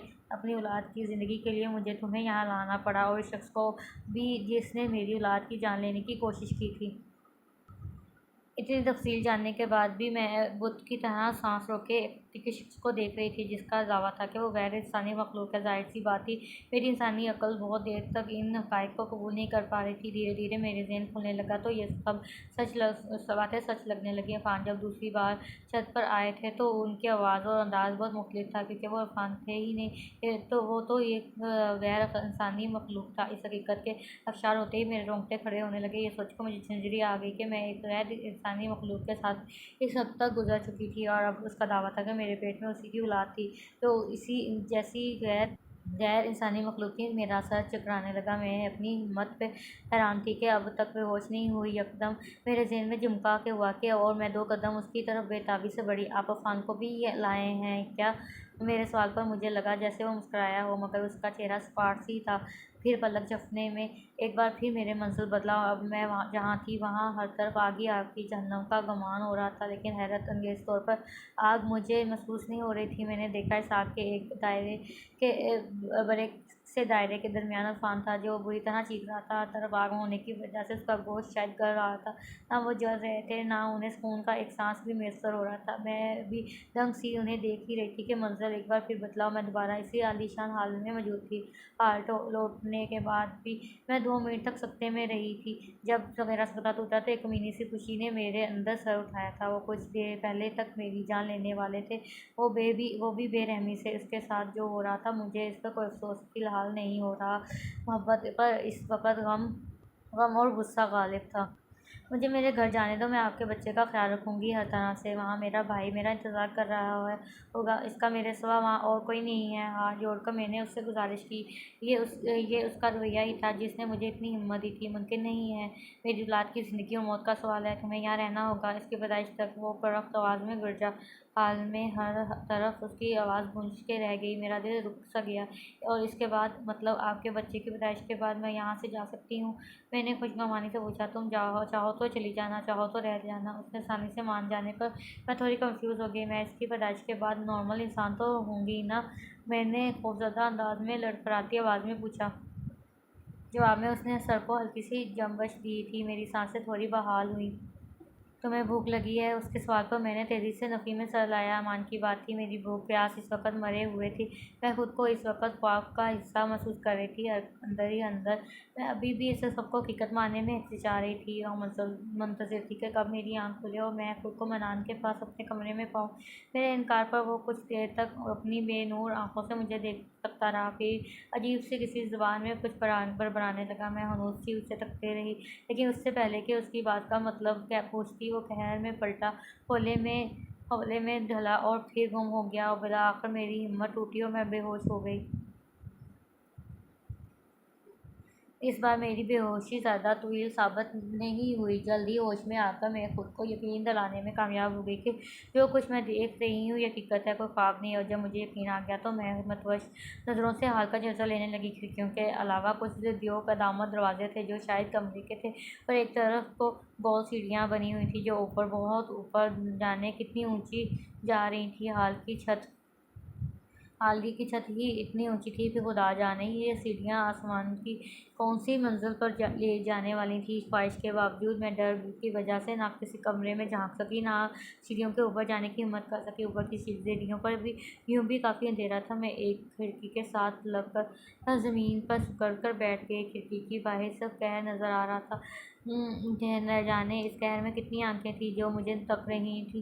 ये ख्याल आते ही मैं खिड़की के पास से उठ गई और हाल में टहलने लगी। मेरी टांगें शल हो रही थी और दिन ढलता जा रहा था, मगर मुझे इतना भी करार नहीं आ रहा था कि मैं सुकून से बैठ ही जाऊं। मुझे यह ख्याल भी सता रहा था कि दिन ढलते साथ ही हाल में बिल्कुल अंधेरा छा जाएगा। झूमर पर चलती मोमबत्तियां इतने बड़े हाल में क्या ही की रोशनी बखेर सकेंगी। मगर मेरा ख्याल इस वक्त हवा हुआ जब मैंने सूरज ढलते ही कहर छटती देखी थी। कहर छटी तो बाहर के रौनक मंजर वाजिया हो गए। मैं शिद्दत से बेख्तियार में खिड़की की तरफ बढ़ी। शहरों में बाजार जिस तरह चांद रात को जगमगा रहे होते हैं, ठीक वैसा ही समा बाहर का था।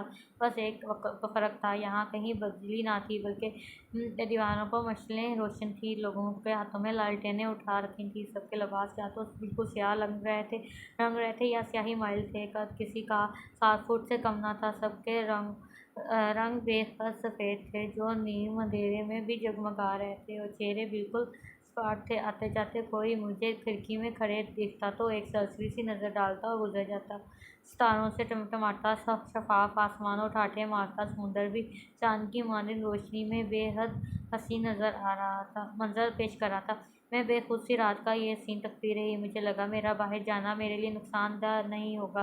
लोग मुझे देखकर कोई खास तवज्जो दिए बगैर आगे बढ़ रहे थे, यानी उन्हें मेरी ज़ात से कोई दिलचस्पी नहीं थी। इस ख्याल ने से मुझे कुछ तक़वियत पहुंची और मैं मेन दरवाजे की तरफ बढ़ी। अभी मैंने दरवाज़ा खोला ही था कि पुश्त से आने वाली पुकार उछलकर पलट गई। मेरा दिल धड़क धड़क करता सीने से बाहर आने को दर पे था। दिल के मुकाम पर हाथ रखकर मैं पलटी कर इस 4 फुट के आदमी को देखने लगी जो पुश्त पर हाथ बांधे मुझसे 4 कदम के फासले पर खड़ा था। मुझे अपनी तरफ देखते पाकर वो अदब से थोड़ा सा आगे को झुका। मैं सिर झुकाकर 2 कदम पीछे होते गिरते गिरते बची। अगर अच्छा उसका कद 4 फुट का था, मगर उसकी शक्ल खूबसूरत बताती थी कि वो 30-35 साल का मर्द है। आप कहाँ जा रही हैं? उसकी आवाज़ नरम थी फिर भी सर्द सा तासर दे रही थी। आप यहाँ कब आए? मैं इसका सवाल अनसुना करती हलक तर्क करके बोली, मैं तो कब से यहीं हूँ। अभी हमने इसलिए नहीं आना कहीं आप मेरी मौजूदगी से डर ना जाएं। मालिक मुझे आपकी ज़िम्मेदारी सौंप के गए हैं। आपको कुछ भी चाहिए हो आप मुझे बता दिया करें, मैं आपके आसपास ही रहूँगा। तफ़सील जानने के बाद मैं चुप सी उसे देखते रही। मैं दिल में खुद को समझा रही थी कि मुझे अब हैरान परेशान होना छोड़ देना चाहिए। अभी तो मुझे यहाँ और भी न जाने क्या क्या देखने को मिलना था। अच्छा, क्या मैं बाहर जा सकती हूँ? दिल बाहर जाने के लिए मचल रहा था। तभी मैंने बेसब्री से पूछने लगी। जी हाँ, क्यों नहीं भाई, वो लोग मुझे नुकसान तो नहीं बस पहुँचाएँगे। वो मेरे सवाल पर मुस्कुराया। ये सवाल आपको सबसे पहले पूछना चाहिए था। नहीं, वो आपको कोई नुकसान नहीं पहुँचाएँगे जब तक छोटे मालिक आपके वजूद का हिस्सा रहेंगे। यहाँ किसी को आपके इंसान होने का एहसास नहीं होगा। यह इत्तला काफ़ी हौसला अफ़ज़ा थी मेरे लिए। मैंने हाथ से अपने पेट को छुआ। जब से मुझे मेरी प्रेगनेंसी का एहसास हुआ था, मैं सिर्फ़ अपनी और दुनिया की फ़िक्र में मगन थी। लोग क्या कहेंगे, मेरा क्या होगा? मगर आज पहली बार मुझे इस नन्हे वजूद का एहसास हुआ था। लेकिन जब पहले मैं बाहर गई थी तो लोगों ने मुझे नुकसान पहुंचाने की कोशिश की थी। मुझे याद आया तो मशकूक सी होकर पूछने लगी, इंसानों की तरह हम में भी अच्छे और बुरे जिन होते हैं? आप चलते हुए जिस जगह पहुंच गई थी वहाँ हम लोग भी जाने से कतराते हैं। वहाँ मौजूद बलायों से पनाह मांगते हैं। मालिक इस कबीले के ताकतवर तरीन लोगों में शुमार हैं। उन्हें पहचान कर ही वो पीछे हटे थे, वरना आम जिन्नों से वो ज़रा नहीं घबराते। ओह! मैं और कुछ देखकर रह गई। तो चलें हम भाई। मेरे पूछने पर उसने सर को जनबश दी और हम दोनों आगे पीछे बाहर निकल आए। बाहर आकर वो गायब हो गया तो मैं परेशान सी होकर उसे पुकारने लगी। वो फ़ौरन ही मेरे सामने आ गया। तुम मेरे सामने ही रहो, इस तरह मुझे अकेलेपन का एहसास नहीं होगा। मेरी गुज़ारिश पर उसने एक बार फिर सर हिलाया और खामोशी से कदम आगे बढ़ाए। तुम्हारा नाम क्या है? जो हालात थे, ज़ाहिर है मेरे दिल में पेशवा सवालात ने सर उठाना ही था। मैं 2 मिनट ही खामोशी से सब्र कर सकी कि फुल फॉर्म में आ गई। वाखूर बखूर ये कैसा नाम है? मैं बेख्तियारी में बोलती ज़ुबान दांतों तले दबा गई। मुझे याद आया वो एक जिन था और मुझे अब हैरान होना छोड़ना था। तो मैं इन सबसे अलग क्यों हूँ? मतलब ये सब इतने लंबे और तुम मतलब क्या जिन्नात में भी बौने होते हैं हम इंसानों की दुनिया की तरह? नहीं, मैं इनमें से एक नहीं हूँ। मेरा मेरी तरह के जिन्नों का एक कबीला है। कई 100 साल पहले हमारे और इन कबीलों के दरमियान जंग छिड़ी थी जिसमें हार हमारी हुई थी। तब से हमारे कबीलों के जिन यहाँ दूसरे दर्जे के शहरी की हैसियत रखते हैं। यहाँ आपको हर दूसरे घर में मेरे जैसा एक खादम नज़र आएगा। ये जानने के बाद मुझे बखूर पर तरस आने लगा। मैं 2 पल को चुप सी हो गई। बखूर क्या जिन्नों की ये बस्ती इंसानी दुनिया में ही बनी है? थोड़ी देर बाद मेरे ज़हन में वो सवाल बल आया। जी हाँ, बनी तो इंसानी दुनिया में है लेकिन इंसानी नज़र से पोशीदा है। ओह अच्छा, लेकिन ये सब दिन में नज़र क्यों नहीं आते? रात में सब वाज़िया होता है। हम मखलूक की अपनी कमज़ोरियाँ और ताकतें होती हैं। इन्हें रोशनी ज़्यादा रास नहीं आती। रात के अंधेरे में ये कहर में लिपटे सफ़र करते हैं। इंतहाई ज़रूरत के बाद ये कहर से नहीं निकलते। ये इनके लिए जानलेवा होता है। जब भी मालिक आपके साथ ज़्यादा देर नहीं ठहरे थे, आपको जो दिन भर नज़र आती रही वो कहर नहीं थी, यही लोग थे जिन्हें ही जैसे ही दिन की रोशनी ढलती है ये कहर से निकलकर अपने असल रूप में लौट आते हैं। मैं खोले बखूर की बातें सुन रही थी जैसे वो मुझे कोई कहानी सुना रहा हो। जैसे ही कहानी ख़त्म हुई मैं बच्चों की तरह समझने वाले अंदाज में सर हिलाने लगी। फिर बाकी रास्ता मैं खूब चुपचाप अतराफ़ का जायज़ा लेने लगी। 7-7 फुट के लोगों को देखकर ऐसा गुमान हो रहा था जैसे मेरे आसपास बहुत से पहाड़ चल फिर रहे हैं। वहाँ मुख्तलिफ़ दुकानें थीं, कपड़ों की, मछलियों की, अजीब अश्काल के फूल पौधों की। मैं दंग सी बखूर के पीछे पीछे चलती समुंदर के करीब पहुंच गई। मैं अपनी 28 साला ज़िंदगी में सिर्फ एक बार अपनी ज़िंदगी फैमिली के साथ समुंदर किनारे गई थी। वो दिन मेरी ज़िंदगी के खुशगवार दिनों में से था। ठाठे मारते समुंदर की आवाज़ें आज भी मेरी समातों में गूंज रही थी। वो झिझकता हुआ कुछ फासले पर खड़ा था। यूं ही बैठे बैठे सोचों में गुम न जाने कितनी देर गुजर गई। जब बखूर के हड़बड़ाकर उठने पर मैं भी घबराकर उठ खड़ी हुई और पलट कर उसकी नज़रों के ताक़ब में देखा तो वहाँ उसे ही पाया जो मेरी अपनी तकलीफ़ों का बाइस था। मुझे इससे सख्त नफ़रत हो रही थी। ना ये मेरे पास आता, ना मैं प्रेग्नेंट होती, ना अफ़गान मुझे मारने की कोशिश करते और ना मैं अपने भाई से दूर यहाँ आती। सारे फसाद की जड़ ये इंसान, बल्कि इंसानी जिन। मैं नफ़रत से उसे घूरने लगी। वो भी सर्द बेनूर नज़रों से मुझे तकता। एक बार फिर ना समझ आने वाली ज़ुबान में कुछ बड़बड़ाया जिसके जवाब में बखूर सर अदब से झुकाकर पलकें झपकने में आँखों से ओझल हो गया। मुझे बखूर का जाना अच्छा नहीं लगा था। अनसीयत सी हो गई थी इसके साथ। मैं चुपचाप रुख मोड़कर दोबारा बैठ गई। 2 मिनट बाद वो भी आकर खामोशी से मेरे पैरों में बैठ गया। मैंने दीदा नज़रों से उसे देखा। उसका चेहरा स्पॉट्स ही था और नज़रें समुंदर पर मरकूज़ थीं। फिर वो यूं ही नज़रें समुंदर पर जमाए मुझसे खाने का पूछने लगा। मेरे पेट ने बहुत सी सदाएं बुलंद की मगर मैंने अनसुनी किए नफ़ी में सर हिला दिया। अब कुछ कम हुआ था तो भूख जाग उठी थी मगर मैं इससे कुछ लेना नहीं चाहती थी। जैसे मैंने पेट की सदा अनसुनी की थी इसने भी मेरा जवाब अनसुना कर दिया था और रुख मोड़ कर ऊँची आवाज़ में इसी नासमझ आने वाली ज़ुबान में कुछ कहने लगा। 3 मिनट बाद ही एक 8 फुट का पहाड़ सा शख्स तली हुई मछली और अजीबो सा मशरूब परे दरमियान रखकर चला गया। मैंने 5 मिनट तक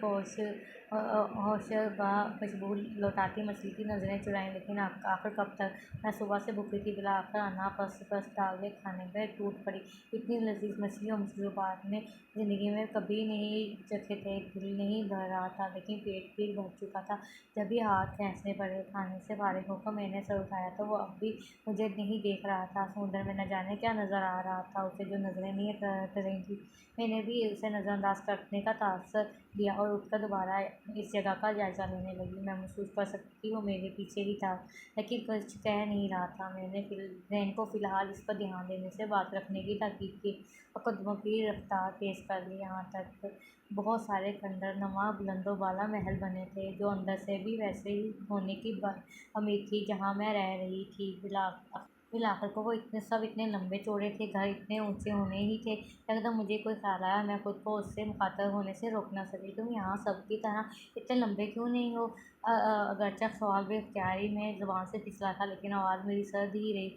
मैं तुम्हें जवाब देने का पाबंद नहीं हूँ। उसके बिगड़े जवाब देने पर मेरा मुँह खुला का खुला रह गया। मैं इसकी खामोशी से समझती रही वो नादान है, लेकिन वो तो डबल एटीट्यूड शो कर रहा था। मुझे गुस्सा आना लाज़िम था। मैं झटके से पलटी और तेज़ कदमों से चलना शुरू कर दिया। चलते चलते मैं एक 7.5 फुट के पहाड़ के वजूद से टकराई। इससे पहले कि मैं माजरत करती, वो पलटा और मुझे देखकर उसकी आंखों में बड़ी भयानक सी चमक उठी थी। मैंने कंफ्यूज होकर पीछे नज़र डाली, लेकिन बाकू का नामो नहा मालिक कहीं नज़र नहीं आया। डर के मारे मेरा हालत खुश होने लगा। वो इसी अजीब ज़ुबान में कुछ बोलने लगा जो मुझे समझ नहीं आ रही थी। मैं कंफ्यूज उसे देखती रही जब यकदम उसने मेरा कंधा जकड़ लिया। मैं उसका हाथ को पहचानती थी। ये वही हाथ था जिसने सुबह मेरी पुश्त पर पंजा मारकर मेरी कमीज़ और खाल उधेड़ी थी। उसके अज़ाइम का अंदाज़ा होते ही उससे पहले मैं डर के मारे चीख मार पड़ती, मैंने इस बेहोश शख्स की मुस्कुराहट गुम होते देखी। फिर वो भीगी बिल्ली की तरह भीड़ में गुम होता चला गया। मैंने मुड़ के देखा तो हुक्म के मुताबिक वो बकूर का मालिक ही था। चलें घर, उसने सरमेरी से पूछा था। मैं तुम्हें जवाब देने की पाबंद नहीं हूँ। मुझे उसकी बदतमीज़ी याद थी जब भी उसके लहजे में उसी का जवाब बताया फिर, मगर ये रहकर पछताई कि उसी लम्हे में पहले इसने लम्हे से पहले मुझे बाहों में उठाया और अगले ही पल हम हवाओं की सैर रहते मेरी चीखें बेताचा थी। हम न जाने ज़मीन से कितनी ऊपर थे। वो पहाड़ तो वो केटू पहाड़ जितने महल भी चुनकी जैसे नज़र आ रहे थे। मैंने उसका काला पूरी मजबूती से जकड़ रखा था। यकीन भी था कि वो मुझे डराएगा नहीं। आखिर को उसकी औलाद मेरी कोख में थी। फिर भी मेरी चीखें तब तक जारी रही जब तक हम हमारे महल की छत पर नहीं पहुंच गए। मुझे नीचे उतार कर वो तेज़ कदमों से सीढ़ियों की तरफ बढ़ा, लेकिन मुझे कुछ देर लगी थी खुद को ज़मीन पर चलने के काबिल बनाने के लिए। जैसे ही मैं चलने के काबिल हुई, मैंने उसके पीछे दौड़ लगा दी। मैंने देखा सीढ़ियाँ पहले अंधेरा था, लेकिन जैसे जैसे वो नीचे जा रहा था, सीढ़ियों की दीवारों पर रोशनी रोशन होती जा रही थी। मैं तेज़ी से सीढ़ियाँ उतरती नीचे पहुंची तो उसने बगैर कुछ कहे उंगली से एक दरवाजे की तरफ इशारा किया और खुद धुंध में जल ढलता एक बार फिर गायब हो गया। मैं मरती क्या ना करती कि मसदाद कमरे में दाखिल हो गई। मैं जहाज़ी साइज बेड के अलावा दीवार पर आवेज़ा 7 फुट लंबा और 3 फुट चौड़ा आईना था। छत पर झूमर था और 3 फुट कदामत खिड़की थी जैसे हाल में बनी थी। मैं बेड पर बैठकर कितनी ही देर तक हालात के हज़रा पर गौर करती रही। फिर नींद की देवी मुझ पर कब मेहरबान हुई मुझे पता न चला। सुबह जब जैसे ही उठी, मैंने बेसाख्ता खिड़की की तरफ दौड़ लगा दी। खिड़की से बाहर अब हर तरफ बस कहर ही कहर नज़र था। थोड़ी देर तक मैं खिड़की के साथ चेहरा टकाए काली और जहन की कफेत में खड़ी रही। फिर मुझे बात लेने की ख्वाहिश हुई। सर भारी हो रहा था और थकावट भी सारे जिस्म पर सवार थी। मैंने बाथरूम की तलाश में कमरे में नज़र दौड़ाई, मगर मेन दरवाजे के अलावा वहाँ कोई दूसरा दरवाज़ा ना था। इस इस्तना पे मुझे बाकुर का ख्याल आया और मैंने फ़ौरन ही बाकुर को पुकारा। वो पहली पुकार पर पलक झपकने में मेरे सामने मौजूद था। तुम क्या सारी रात कमरे में थे? मैं ये पूछते हुए मैं थोड़ी चसपाई थी। जवाब में बकूर ने नफ़ी में सर लाया। मुझे एक गोना सा सुकून अता हुआ। इससे पहले कि मैं वो फूस के सामने मुद्दा रखती, कहर सी पूरे कमरे में बिखरने लगी तो देखते ही देखते कहर समेट कर इस शख्स में ढल गई जो मुझे सबसे जहर लगता था। उसने बकूर से अपनी ज़ुबान में कुछ कहा, जिसके जवाब में बकूर सर झुकाए नज़रों से ओझल हुआ। अब कमरे में सिर्फ वो और मैं थे, एक दूसरे से 4 कदमों के दूरी पर। सुबह सुबह उसे देखकर मेरा मूड काफ़ी ख़राब हो चुका था। सीने पर बाजू लपेट कर मैंने सवालिया नज़रों से उसे देखा था। मेरी नज़रों के जवाब में कुछ कहे बगैर उसने खिड़की का शीशे के दरवाज़ा खोल दिया और खिड़की पर खड़े होकर हाथ मेरी मेरी तरफ बढ़ाया। मुझे कुछ समझ ना आया, मगर दिल में कहीं उसका खौफ अब भी मौजूद था। जब भी बेख्तियारी में अपना हाथ उसके हाथ में थमा दिया, उसने हल्के से झटके से मेरे हाथ खींचा। इससे पहले कि वो यूँ फैसले जाने पर मैं गिरती, उसने खिड़की से छलांग लगा दी। एक बार फिर मैं चीखती चिल्लाती उसके साथ सवार के सफ़र में थी, मगर इस बार पोजीशन अलग थी। उसने मुझे पूरी तरह उठाने की बजाय कमर में बाजू डालकर साथ लगा रखा था और मैं उसके कंधे में मुँह देकर चीखती चिल्लाती उसके कान फाड़ने के दर पे थी। शायद कुदरत को उसके कानों पर तरस आ गया था। जो हम मंजिल मकसूद तक पहुँच ही गए, एक बहुत बड़े मैदान जैसा लगता था, मगर गौर करने पर अंदाज़ा हुआ कि वो मैदान नहीं है, सरसब्ज़ सरसब्ज़ दरख्तों और झाड़ियों का एक वसी दायरा सा बना था, जिसके दरमियान बहुत खूबसूरत घोंस मौजूद था। घोंस में जामुनी रंग के मुन्ने मुन्ने बेशुमार फूल थे, जिनकी खुशबू बहुत दूर से ही मुझे बेखुद कर रही थी। मैंने ताक का जायज़ा लिया, वहाँ कहीं कोई तहर ना थी।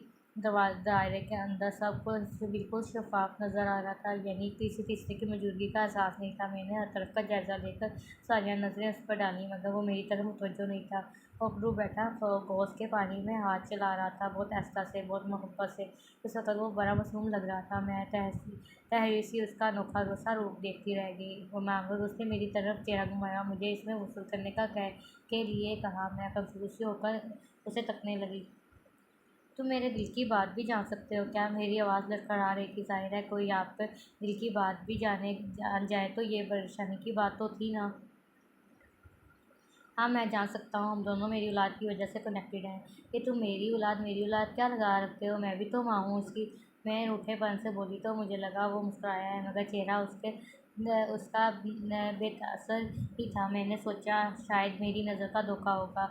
इस बार वो कुछ बोले बगैर वो उसकी तरफ इशारा करता खुद एक बड़े से पत्थर पर मगरूर बादशाह की तरह फैल कर बैठ गया। तुम सामने बैठे हो, मैं कैसे गोश में उतरूँ? मैंने बिगड़ कर उसे एहसास दिलाने की कोशिश की कि तुम्हारे बदन में ऐसा कोई दिल भी नहीं जो मैंने ना देखा हो। उसके बेशर्मी से कहने पर मैं दिल में इस पर लानत भेजने के सिवा कुछ ना कर सकी, मगर लानत भेज कर भी डर गई, क्योंकि बकौल उसके वो मेरे दिल की बात जान सकता है। एक कहर भरी चोर नज़र उस पर डालकर मैंने नए कपड़ों के बारे में पूछना चाहा, मगर इस बार भी मेरे कुछ पूछने से पहले ही उसने हाथ के इशारे से कोस के करीब एक पत्थर की तरफ इशारा कर दिया, जिस पर बेहद खूबसूरत स्याही माइल सुर्ख गाउन रखा था। मुझे याद आया, यहाँ की औरतों ने ऐसे ही गाउन पहन रखे थे। मैं पहुंची से अपने कपड़े समेटते ही गोश्त में उतर गई। ये जाने होश था या जादू था, जिसमें उतरते साथ ही मुझे अपना वजूद नया नया निखरा निखरा महसूस हो रहा था। बहुत हल्का फुल्का, हर बोझ और उलझन से आज़ाद। मेरा दिल चाहा कभी इस बोझ से बाहर ना निकलूं। अपने चेहरे और हाथों को पानी से मलते हुए मुझे लगा इस सब की ज़रूरत नहीं थी। ये रोज़ वाकई जादू था, जिसने मेरा पूरे वजूद सर से पाँव तक निखार दिया है। उसूलन तो मुझे यहाँ से निकल जाना चाहिए था, मगर मैं मज़े से पानी से खिलती रही। मुझे तुम्हें वापस भी ले जाना है। खेलना बंद करो और अपना लिबास बदल के चलो मेरे साथ। उसकी तेज़ आवाज़ हमेशा की तरह मेरी समात में चुभी। मैंने एक जहरखंडी नज़र उस पर डाली और मुंह मोड़ लिया। मैं बाखूर के साथ चली जाऊँगी, तुम जाओ। बाखूर यहाँ नहीं आ सकता, अब जल्दी करो। उसके भड़कने पर मेरी सारी अकड़ भाप बन गई, अकड़ उड़ गई। मैं न जाने क्यों भूल जाती थी कि वो कोई इंसान नहीं था, जिन था। अगरचा मैं अरफान की शक्ल में इंसान का एक भयानक रूप भी देख चुकी थी, लेकिन जिन तो जिन होता है ना। मैं कपड़े कैसे पहनूं? तुम थोड़ी देर के लिए यहाँ से चले जाओ, या फिर मुझे जादू से कपड़े बदलवा दो। मैंने जो डरते डरते उसे मशवरा दिया, जिसने मगीन नज़रों के साथ रद्द कर दिया। मैं मरती क्या ना करती कि वो उसे निकल कर पत्थर की तरफ बढ़ गई और मरे मरे हाथों से गले से चिपका दुपट्टा उतार कर पीछे पत्थर पर फेंका। फिर दीना नज़रों से उसे देखा। सच था, वो बेशर्म मेरी तरफ देख नहीं रहा था। जल्दी जल्दी लिबास बदल कर मैं जैसे ही पड़ती, उसे यकदम अपनी तरफ देखते पाकर मेरा चेहरा दमक उठा। उससे पहले कि मैं इस पर गालियों की बौछार करती, इसने मुझे बाहों में उठाकर एक बार फिर हवा में उड़ान भर ली।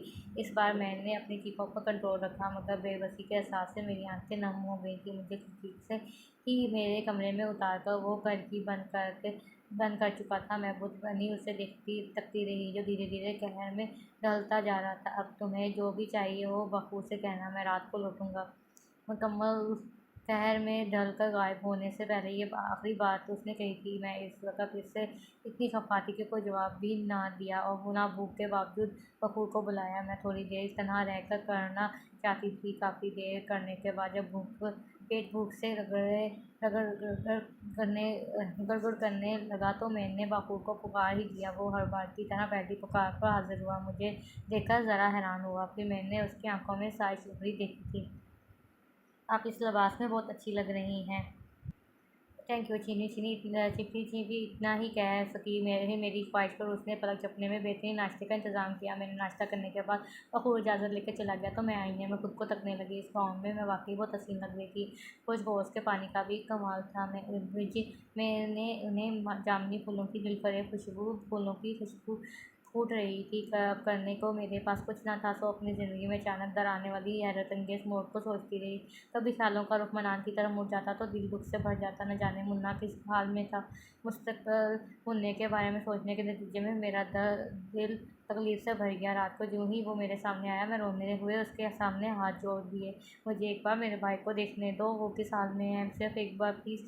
वो रो रो कर मिन्नतें करने के नतीजे में उसने खामोशी से मेरा हाथ पकड़ लिया और अगले ही पल हम मेरे और मुन्ने के मुश्तरका कमरे में थे, जहाँ मुन्ना टांगों पर गिर बाजू लपेटे खुदा सा बैठा था। उसने मेरे एक दुपट्टे को अपने हाथों में पकड़ रखा था, शायद हारस के लिए।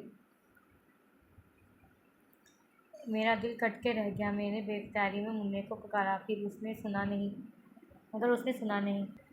ना कोई तुम्हें यहाँ देख सकता है, ना सुन सकता है। तुमने उसे देखा था ना, ना उसे तुम्हें देख लिया। अब चलो। मेरे तलजा की परवाह किए बगैर वो मुझे दोबारा अपनी दुनिया में ले आया। आज मुझे सुलाने का हर काम कर रहा था। उस समय मैंने रात के खाने का बाइट तक कर दिया तो उसने भी कुछ ज़ोर ज़बरदस्ती ना की और खामोशी से एक तख्ते पर जाके बैठ गया। मैं भी रुख मोड़ के खिड़की का शीशा हटाकर खिड़की के से अलग कर बैठ गई और बेआवाज़ आंसू बहाने लगी। यूं ही बेआवाज़ रोते मुझे कब नींद आई पता ना चला। अलबत्ता रात के किसी पहर जब मेरी आँख खुली तो मैं बेडरूम में बिस्तर पर तैराश थी। नींद के खुमार में रात का खुशबू भी शामिल था। मेरे जिस्म में गहराइयाँ सर उठा रही थी। गुलजार तकिए सीने से लगाते हुए मेरी नज़र उस पर पड़ी जो खिड़की के साथ खड़ा कदम ओढ़े अब तक मुझे देख रहा था। मुझे न जाने क्या हुआ कि मैंने दोनों बाजू फैलाकर उसे खुली दावत दे डाली। तो वो तो जैसे मुंतज़िर था, वो नहीं हवा के दोष पर सवार मुझे तक पहुंचा, और मगर इस बार उसकी कुर्बत बहुत खूबसूरत थी। सुबह मेरी आँख उसके हिलाने से खुली। जब मैं उठी तो रात के मंज़र मेरी आँखों के सामने फ़िल्म की तरह चलने लगे। मैंने घबरा कर खुद पर नज़र डाली तो मैं गौर में ही थी। तो क्या वो ख्वाब था? इस ख्वाब ने मुझे थोड़ा मुतमईन किया, लेकिन मेरा ख्वाब दफ़ा करने को वो कहरज़दा जिन मेरे मुकाबले मौजूद था, जिसका चेहरा आज बेतासर नहीं था बल्कि गहरी मुस्कुराहट की लपेट में था। मगर मुझे उसकी ये मुस्कुराहट ज़हर लग रही थी। तुमने रात को कुछ जादू किया था ना मुझ पर। बिस्तर से निकलकर मैं उस पर चढ़ दौड़ी।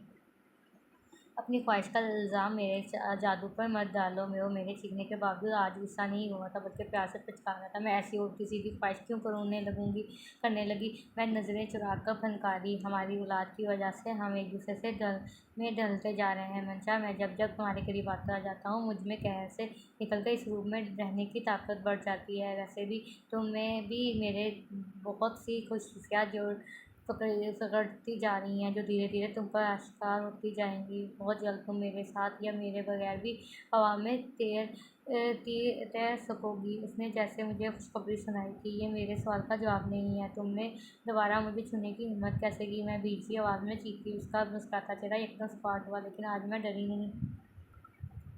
इसी में तुम्हारे सवाल का जवाब भी मौजूद है। तुम चाहो या ना चाहो, लेकिन जब जब तुम्हारा जिस्म तलब करेगा, तुम्हें मैं ही नज़र आऊँगा और मैं ही इस घर से भागूँगा। ये अतला मेरे लिए अब तक की सबसे खौफनाक अतला थी। मेरी ज़ुबान गुम रह गई। उसने परवाह न की और मुझे बाजू में भरकर अब एक बार फिर होश में ले आया। मैं पानी में उतरते साथ ही एक बार फिर मदहोश।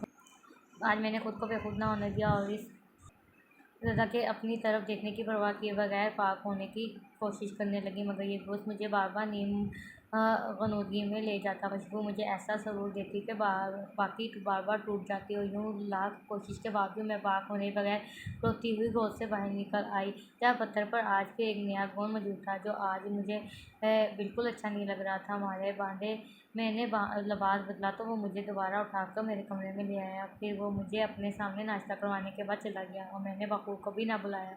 रात तक मैं रोती रही, ये सोच कर कि मैं शायद दुनिया की पहली इंसान थी जिसे जना की इतनी खौफनाक और अजीब सज़ा मिल रही थी। बल्कि मुझे अकेले नहीं, अफान भी मेरी तरह की या शायद मुझसे ज़्यादा भयानक सज़ा भुगत रहा था। यूँ ही रोते रोते रात हो गई और एक बार फिर मैं वैसे ही सो गई और ये रात भी मेरे ज़मीन पर बोझ बढ़ा गई थी। अगली सुबह वो फिर मुझे होश पर ले गया और एक बार फिर घोस्ट ने मुझे बेखुद कर दिया और मैं नापाकी में ही उसके साथ लौट आई। फिर ये जैसे एक खेल बन गया। न जाने कितनी रातें और दिन और रातें इसी तरह गुजरती चली गई। मेरी तबीयत बहुत बोझिल रहने लगी थी। मैं रो रो कर बस यही दुआ कर रही थी कि इस कहर की औलाद जल्द अज जल्द जन्म ले और मैं अपनी दुनिया में अपने भाई के पास वापस लौट जाऊँ। मैंने दिन रात का हिसाब रखना छोड़ दिया था। ये दुनिया बज़ाहिर खूबसूरत और बेज़र थी, लेकिन दर हकीकत बहुत भयानक थी। मुझे अंदर ही अंदर खा रही थी। मैंने इस कहज़ात के साथ हवाओं का सफ़र भी कर लिया था। सोचने में ये एहसास बड़ा खुशनुमा लगता है। आप हवा के दोष पर बादलों को छूने गुजरे, लेकिन जब आप अंदर ही अंदर मर रहे हों तो यह एहसास भी मर जाता है। यूँ ही एक दिन मैंने खुद को कहर में ढलते भी देखा था और इस वक़्त मेरी चीखें निकल गईं थी। वो कहर ज़दा मेरे सामने खड़ा मुस्कुराती नज़रों से मुझे कहर में ढलते देख रहा था। वो वक़्त भी एक भयानक वक़्त था। बज़ाहिर मैं सब कुछ कर सकती थी, हँस सकती थी, बोल सकती थी, रो सकती थी, तो कुछ और खा भी सकती थी, मगर मेरा कोई वजूद ना था, मेरा कोई अक्स नहीं था। बहुत मुश्किल से रोते-सिसके मैंने इस वक़्त को गुज़ारा था। सारा दिन मैं खौफ़ज़दा सी रही कि कहर ज़दा मुझे धोखा ना दे जाए, मैं हमेशा के लिए कहर में ना बदल जाऊँ। लेकिन शुक्र हुआ, जैसे ही सूरज डूबा मैं अपने वजूद में लौट आई। कितनी ही देर तक मैं अपने वजूद को खुद ही पीछे रोती रही। यूँ लग रहा था जैसे मैं मरकर ज़िंदा हुई हूँ। तुम क्यों रो रही हो? क्या तुम्हें ये सब अच्छा नहीं लग रहा? वो कहरज़ाद थोड़ी देर तक मुझे देखता रहा, फिर खुश्क लहजे में पूछने लगा, बिल्कुल भी अच्छा नहीं लग रहा, मेरा दम घुट रहा है इस दुनिया में। मैं जल्द अज जल्द वापस जाना चाहती हूँ। और कितना वक़्त पड़ा है, वक़्त रहना पड़ेगा मुझे यहाँ। आज मेरी बर्दाश्त जवाब दे गई है। मैं सारे हिसाब बेबाक कर देना चाहती थी। जैसे अगर मैं कहूँ मैं तुम्हें वापस जाने नहीं दूँगा, तो वो मेरी तरफ झुककर महसूस आवाज़ में बोला, तो मेरे तो जैसे रूह थरथरा गई। ये सोचना भी मेरे लिए सुहाने रूह था। वो मेरी वहशतज़दा शक्ल देखकर धीरे से हँस दिया और बगैर कुछ कहे गायब हो गया। लेकिन मैं भी गैर-मुरई नुक्ते पर नज़र जमाए सकते की कैफियत में खड़ी रही। जब बाखूर की आवाज़ ने मेरा सत्ता तोड़ा, वो मुझसे कुछ फासले पर मौजूद था। मालिक ने कहा, आपको बाहर सैर पर ले जाऊँ? आप उदास हैं? नहीं बाखूर, ये उदासी अब इस अपनी दुनिया में जाने के बाद ही ख़त्म होगी। तुम नहीं समझ सकते कितनी अज़ियत में हूँ। तुम्हें अंदाज़ा नहीं है तुम्हारा मालिक किस तरह मेरा एहतसार कर रहा है। भराई आवाज़ में बोलती मैं तख्त पर जा बैठी। बकूर कुछ देर मेरी खामोश आंसू देखता रहा, फिर बड़े पुरस्कार से अंदाज में अतराफ का जायजा लेकर जेब से कुछ निकाल कर मेरी तरफ बढ़ाया। मैंने देखा वह एक खूबसूरत अंगूठी थी। क्या बात है बकूर, ये किसकी अंगूठी है? जल्दी से ये अंगूठी पहन लीजिए। मेरा सवाल अनसुना करके बकूर ने मुझे वो अंगूठी दी, जिसका मोती पानी सा शफाफ था। उससे पहले कि मैं सवाल जवाब का सिलसिला शुरू करती, उसने कुछ ऐसे अंदाज में मिन्नत की कि मैंने फ़ौरन ही अपनी अंगूठी में उंगली में वो अंगूठी पहन दी। बकूर ने बेख्तियार खुल के सांस लिया। इस अंगूठी की वजह से मालिक आपके दिलो दिमाग नहीं पढ़ पाएगा और हम खुलकर बात कर सकेंगे। बकूर के अल्फाज और अंदाज ऐसे थे कि मैं कंफ्यूज सी हो गई। मुझे लगा मुझे ज़्यादा कुछ तो नहीं मालूम, मगर आप अगर वाक़ई यहाँ से जाना चाहती हैं और मालिक के साथ नहीं रहना चाहती, तो मेरा ख़्याल है कि आपको ये बात बता देनी चाहिए। मालिक आपको जिस जादुई घोस्ट में लिए जाते हैं, वो बज़ाहिर जितना खूबसूरत और पुरसकून है, दरहकीकत इतना ही नापाक है। आप बेहतर है आप उनके साथ वहाँ जाना छोड़ दें। भाई समुंदर का पानी बेहतर है, आप उससे इस्तेमाल किया करें। हौज़ का पानी अंदर से आपको तबाह कर देगा। ये सिर्फ़ उसकी औलाद के लिए अच्छा है, इसलिए वो आपको रोज़ाना वहाँ ले जाते हैं। आप कल से मना कर दीजिएगा। तुम इस घोस्ट के बारे में इतना सब कुछ कैसे जानते हो? मुझे तशवीश और खौफ लाहक हुए। आखिर हम कब तक शहज़ादों की ग़ुलामी करते रहेंगे? उनकी ताकत और कमज़ोरी, हर चीज़ के बारे में हम बरसों से खोज लगाते आ रहे हैं। कभी तो आज़ादी का कोई सा हाथ लगेगा। मैं तुम्हारे लिए दुआ करूँगी बकूर, मैंने सादग दिल से कहा। मुझसे भी आपके लिए जो हो सका वो करूँगा। आप इजाज़त दीजिए और इस अंगूठी का मोती निकाल कर निगल लें। मुझे लगता है ये मोती फ़िलहाल आपके पास होना ज़रूरी है, क्योंकि होश की हकीकत जानने के बाद ऐन मुमकिन है कि आप इसके बारे में सोचती रहें और यूँ मालिक आपकी और मेरी बगावत की हकीकत भी जान जाए। मुझे इसकी इतनी फ़िक्र पर रोना आ गया, मैं बता नहीं सकती। इस वक़्त बकूर मेरे दिल में कितना ऊँचा मुकाम हासिल कर चुका था, मगर मैं तुम्हें ये वापस कैसे दूँ? बकूर सवाल मेरे ज़ुबान से फिसला। ये कोई मुश्किल नहीं है, मैं जब इस मोती को पकाऊँगा, ये चिंगारी की तरह की सूरत मुझ तक तो खुद ही पहुँच जाएगा। इसके हौसले देने पर मुझे कुछ इत्मीनान हुआ। फिर बकूर चला गया और कहरज़ाद अपने मखसूस वक़्त पर लौट आया। मैंने इससे फ़ौरन ही बाहर चलने की सिफ़ारिश की, जिस पर थोड़ा चुप सा हो गया, क्योंकि काफ़ी रात से मैंने इससे कोई बातचीत बंद कर रखी थी और इसकी खामोशी नज़रों से लगता था कि वो मेरे दिलो दिमाग को पढ़ने की कोशिश कर रहा है, मगर मेरे अंदर सिर्फ खामोशी थी। जबकि उसने सर हिलाकर रज़ामंदी ज़ाहिर कर दी। हम बाहर चल पड़े। मैं जल्द समुद्र किनारे पहुंचना चाहती थी। यूं ही अपना पुराना सवाल अचानक ज़हन में आया तो पूछ बैठी, तुम इन सबसे अलग क्यों हो? मतलब इतने लंबे क्यों नहीं? मान लो तुम अपना कद घटाकर बाखूर जितना कर सकती हो, तो क्या तुम मुस्तकिल इतने कद में रहना पसंद करोगी, या अपने असल तक ही रहोगी? किसी इंतहाई ज़रूरत के अलावा तुम्हें अपने असल में रहना ही सुकून देगा ना। वैसे भी मुझे इतनी ज़रूरत है इस हाल में रहने की। मैं तुम्हें बहुत ज़्यादा नहीं रखना चाहता, इसलिए अपने असल को छोड़कर क्यों रहता हूँ। यहाँ सब अपने कद घटा भी सकते हैं और पहाड़ों से भी ज़्यादा बड़ा भी कर सकते हैं, लेकिन हकीकत हमारी यही है। इसने करीब से गुजरते एक 9 फुट के पहाड़ से मर्द की तरफ इशारा किया। मैं सर हिलाकर रह गई।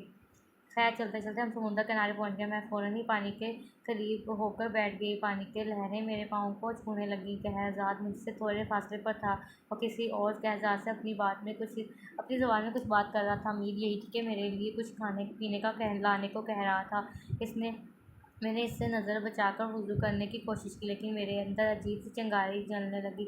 मैं हिम्मत करके जैसे तैसे भी जब तक कोहनियों पर पानी लगाने लगी, तो मेरे अंदर जैसे आतिशियाँ सा फट पड़ा था। मेरे अंदर की अंतड़ियाँ और दूसरे अज़ा जैसे आग की गरमाइश से पिघलना शुरू हो गए थे और हलक के ज़रिए बाहर निकलने के तड़पे थे। मैं तड़पते हुए चीखने लगी तो शहजाद पलक झपकने में मेरी तरफ आया और मेरे तड़पते मचलते वजूद को बाजू में उठाकर हवाओं पर सवार हुआ। वो सीधा मुझे गोश्त में ले उतरा था। मैं अभी उसके बाजुओं में थी और आधे से ज़्यादा गोश्त के पानी में गर्क थी। सिर्फ चेहरा पानी से बाहर था, जो शहजाद के कंधे से लगा था। मेरे तड़पते वजूद को धीरे धीरे करार आने लगा। मेरी चीखें दम तोड़ गईं। जब मैं मुकम्मल पुरसुकून हो गई तो मैंने आंखें खोलकर शहजाद को देखा। वो चेहरा झुकाए अब तक मुझे देख रहा था। मेरे आंखें खोलने पर उसने झुककर मेरे होंठों को होले से चूम लिया। मैं इतनी कमज़ोर हो रही थी कि एहतजाज भी ना कर सकी। बस नींदवार आंखों में बेबसी दिल से देखती रही। ऐसा कुछ मत करो मंशा, जिससे तुम्हें और मेरी औलाद को तकलीफ़ हो। मैं अपनी औलाद को तकलीफ़ पहुँचाने वाले हर शख्स को तबाह कर दूँगा, चाहे वो तुम ही क्यों ना हो। वो बोला तो मुझे इस पल उससे बेहद खौफ महसूस हुआ। वो मेरी नज़रों में झाँककर तंज से मुस्कुराया। लेकिन मुझे ये बताओ, तुम जाना क्यों चाहती हो मंशा? यहाँ क्या नहीं है तुम्हारे पास? मैं तुमसे बहुत प्यार करता हूँ। मेरा दिल नहीं चाहता तुम्हें जाने दो। बोलो, क्या मिलेगा तुम्हें यहाँ से जाकर? इसने मुझे बाजुओं में उठाए ही शिद्दत से हिला दिया। मेरा दिल उछलकर हलक में आ गया उसके पर शिद्दत गुस्से का एहसास होने पर। ये मेरी हकीकत नहीं है। मैं इंसान और इंसान ही रहना चाहती हूँ। जो यहाँ मुमकिन नहीं है, वहाँ मेरा भाई भी है। वो मेरा मुंतज़िर है। जैसे तुम्हें तुम्हारी औलाद बहुत अजीज़ है, वैसे ही मेरे लिए मेरा भाई इस दुनिया में वह सबसे बढ़कर है। तुम्हारे लिए जैसे इंसानों की दुनिया में इंसान बनकर रहना मुश्किल है, मेरे लिए भी यहाँ रहना इतना ही मुश्किल है। क्या मुश्किल है? मैं तुम्हें कोई तकलीफ़ नहीं होने दूँगा। बस तुम्हें कुछ शराइत माननी होगी, कुछ बातों को अपनाना होगा, कुछ चीज़ों को छोड़ना होगा। फिर तुम जब चाहोगी मैं तुम्हें तुम्हारे भाई के पास ले चलूँगा। तुम उसे देखकर उसकी हालत जान सकती हो। वो मेरी बात काटता बेताबी से बोला था। क्या शर्त माननी होगी? क्या छोड़ना होगा? सबसे पहले अपना मज़हब छोड़ना होगा ना। तुम मेरे हम मज़हब नहीं हो ना। और यहाँ मैंने शहजाद को चुप होते देखा था। फिर वो मज़ीद कुछ कहे बगैर मुझे उठाए ही घर वापस लौट आया। मुझे मेरे बिस्तर पर छोड़ने के बाद फिर वो जो गया तो शायद 3 महीने गुजरने वाले थे, मगर वो लौट कर नहीं आया। मुझे सुकून मिलने की बजाय तशवीश होने लगी, कहीं ये तूफ़ान से पहले वाली खामोशी ना हो। अलबत्ता वक़ूर से मेरी दोस्ती बहुत गहरी हो गई थी। फिर चौथा महीना भी जो शुरू हो गया। मैं आईने में खड़ी तमहीर सी अपना अक्स देख रही थी। अब तक मेरे बदन में कुछ तब्दीलियाँ आ जानी चाहिए थी, मगर मेरी फिटनेस यूँ की त्यों थी। मैंने ये बात वक़ूर से शेयर की तो वो हँस दिया। वो हँस दिया। आप बार-बार भूल जाती हैं, आप इंसानी दुनिया में नहीं हैं और आपकी कोख में भी कोई आम सा इंसानी बच्चा नहीं है। अब इससे ज़्यादा वो मुझे क्या वज़ाहत देता। मैंने जो होगा देखा जाएगा सोचकर इसने इस ख़्याल का ज़हन से झटक दिया। फिर चौथे महीने की एक शब सोते हुए मुझे लगा मेरे जिस्म के अंदर के तमाम अज़ा बर्फ़ के बन गए हैं। मैंने आंखें खोलने की कोशिश की, लेकिन पलकों पर भी जैसे बर्फ़ सी जमी थी। मैं खुद को पूरी तरह से बर्फ़ का एक बड़ा सा टुकड़ा महसूस कर रही थी। सारी रात इसी कैफियत में गुजर गई। अगली सुबह जब मैं उठी तो पूरा बदन टूट रहा था। जिसमें इतनी जान भी नहीं थी कि बेड से उतर जाऊँ। मैं तकिए से टेक लगाए नींद जान सी बैठी हाँफने लगी। सामने आईने में नज़र पड़ी तो मैं चौंक गई। मैं इंसानी हालत में मौजूद थी, जबकि कल तक सुबह उठने के बाद मैं कहर में ढल जाया करती थी। मुझे आईने में अपना अक्स नज़र नहीं आता था, मगर आज मैं मौजूद थी। एक सरख़ुशी की हालत में मैं गिरती पड़ती बेड से उतरकर आईने के सामने जा खड़ी हुई और अपने अक्स को दीवानावार तकने लगी। खुशी से मेरी चीखें निकल रही थी क्योंकि चीख मारने की भी हिम्मत ना थी। तभी मैंने आईने में बकूर का अक्स नुमायाँ होता देखा। बकूर कुछ घबराया हुआ था। मैंने रात को आपके अंदर से वो जादुई मोती निकाल लिया था, तो इसीलिए रात को मेरा वजूद बर्फ़ जैसा हो गया था। मैं उसकी बात काटी कुफ्ती से बोली, नहीं, आपका वजूद बरस सा इसलिए हुआ था क्योंकि आपने छोटे मालिक को जन्म दिया था। इसके बाद मैंने ये मोती निकाल दिया था क्योंकि अब आपको इसकी ज़रूरत नहीं रही। मालिक अब आपके अंदर नहीं झाँक सकते, आपके ख्याल नहीं पढ़ सकते। बकूर की इस इत्तला ने मुझे दम बकूफ कर दिया। मेरा हाथ बेसाख्ता मेरे पेट से हट जा लगा। एक अजीब सा आग और बर्फ़ सा गैर वाज़िया सा एहसास अंदर होता था, वो आज नहीं हो रहा था। सब कुछ खाली खाली था। मैंने पलट कर आईने में देखा। अगरचा मैं इंसानी हालत में थी मगर मेरा रूप निचोड़ कर रह गया था। ऐसा लग रहा था कि अंदर गोश्त पोश ना हो, बस हड्डियों पर खाल चपकी हो। मैं बरसों पुरानी जिंदा लाश लग रही थी। मैंने खौफजदा होकर दोबारा बकूर की तरफ रुख किया था। वो कहाँ है मेरा बच्चा? मेरा सवाल कमरे में छाती में उनको देखकर दम तोड़ गया। तवक्का के मुताबिक उसने आते साथ ही बकूर को हुक्म जाने का दिया। बकूर ने जाने से पहले मुझे यूँ देखा जैसे आखिरी बार देख रहा हो। अलविदा मलका जाने से पहले उसने सर झुकाकर धीरे से कहा और गायब हो गया। मैंने ज़िंदा नज़रों से कहरज़ाद को देखा तो वो सपाट नज़रों से मेरी तरफ ही देख रहा था। तकरीबन 4 माह बाद उसे देख रही थी। दिल ज़ोरों से धड़क रहा था। वो कहाँ है? मैंने कंपती आवाज़ में पूछा। वो कहाँ भी हो, तुम्हें इससे गर्ज़ नहीं होनी चाहिए। क्या तुम यहाँ रहकर माँ की तरह उसे पालोगी? नहीं ना, तो खामोश रहो। वो घबराया था। मैं बेख्तियार 2 कदम पीछे हुई। मगर मुझे उसे एक बार उसे देखने तो दो। मैंने इतने माह उसे कोख में रखा है, इतनी तकलीफ़ सही है। मेरी आवाज़ भर गई। खालीपन मेरे अंदर बसेरा कर गया था। मुश्किल में पड़ जाओगी मंचा, मेरे लिए तो यहाँ नहीं रुकना चाहती, लेकिन वो तुम्हें महसूर कर देगा, जकड़ लेगा तुम्हें। और तुम्हारा सुकून, तुम्हारे पास 2 ही रास्ते हैं मंशा, तुम्हारी औलाद या तुम्हारा भाई। उसके सफाकी से जताने पर दिल ने महक कर ख्वाहिश की कि इस नन्ही जान को देखा जाए, लेकिन जिस तरह कहरज़ाद बोल रहा था अगर वैसा ही हुआ, इस नन्ही जान ने मुझ पर जादू कर दिया, तो मैं अपनी पहचान, अपना वाइस और सबसे बढ़कर अपने मज़हब से महरूम हो जाऊँगी, जिसका मैंने ज़रा खौफ न किया और नफ्स के हाथों मचलकर ज़ना की मरतकब हुई थी। यह मेरी ज़िंदगी का सबसे मुश्किल फ़ैसला था। दिल ममता के एहसास से लबरेज था मगर दिमाग का हक़ाइक़ का दिखा रहा था। बहरहाल दिल को पत्थर तले कुचलकर मैंने वापसी की ख्वाहिश की तो मैंने शहज़ाद का चेहरा फीका पड़ता देखा। वो शायद उम्मीद कर रहा था कि मैं औलाद के लिए पिघल जाऊँगी, लेकिन मैं खुद पर मज़ीद गुनाह नहीं ला सकती थी। मैं तुम्हें रात को तुम्हारी दुनिया में ले जाऊँगा, नागौर से कहकर वो जाने को तैयार था। जब मैंने बेख्तियारी में उससे अफ़ान का हाल पूछ लिया, उसने जवाब में मुझे कहर बार नज़रों से पहले देखा और जवाब बाद में दिया। क्यों पूछ रही हो तुम उसके बारे में? देखो, मैं ऐसे ही वापस चली गई तो कोई मुझसे पर यकीन नहीं करेगा। मैं लाख किस्से सुनाऊँ, सब मुझे धोखेबाज या पागल कहेंगे। अफ़ान मेरे साथ देखे गए थे। मैं तन्हा गई तो दुनिया मुझे मशकूक नज़रों से देखेगी। मुमकिन है मुझे अफ़ान का अगवाकार या कातिल तस्वर किया जाए। अगर वो ज़िंदा है तो प्लीज़ उन्हें मेरे साथ भेज दो। शायद बहुत लोगों की बातों पर दुनिया कुछ यकीन कर ले। मैं ज़मीन पर बैठकर गिड़गिड़ाने लगी। ये दिक्कत थी जो मुझ पर हाल ही में आश्कार हुई थी। अफ़ान के बगैर गई तो वो दुनिया में मेरे लिए जहन्नम से बदतर ही होगी। मेरे बहुत गिड़गिड़ाने के बाद उसने मुझे कोई जवाब ना दिया मगर इनकार भी ना किया और खामोशी से धुन में लिपट कर गायब हो गया। चलो, तुम्हारी दुनिया तुम्हारी मुंतज़िर है मंशा। अचानक पीछे से आती तंज़िया आवाज़ पर मैं चौंक कर पलटी। कहरज़ाद मेरे पीछे मौजूद था और आज हद से ज़्यादा संजीदा लग रहा था। मैंने आंखों से गिरता आंसू मेरे तेज़ी से गाउन की आस्तीन से साफ किया। न जाने किस बात पर रोना आ रहा था। बस रोई जा रही थी मैं सुबह से। और वो अफ़ान, मैं डरते डरते बोली थी। इससे कुछ कहे बगैर मेरा हाथ पकड़ लिया और चंद पल मेरी आंखों में तकने के बाद धीरे से बोला, तुम्हें कभी मेरी ज़रूरत हो, दुनिया तुम पर तंग हो तो मुझे पुकार लेना, मैं तुम्हें यहाँ ले आऊँगा। मगर याद रखना, अगली बार जब मैं तुम्हें यहाँ लाया तो वापस नहीं जाने दूँगा, कैद कर लूँगा मैं तुम्हें। उसकी धीमी आवाज़ में धमकी ज़ोरदार थी। मैंने दिल में तौबा की कि उसे पुकारना तो दूर, मैं इसका तसव्वुर भी नहीं करने वाली। मैं अभी इन्हीं सोचों में थी कि अचानक मंज़र बदला और मैंने खुद को ताया अब्बू के घर की छत पर पाया।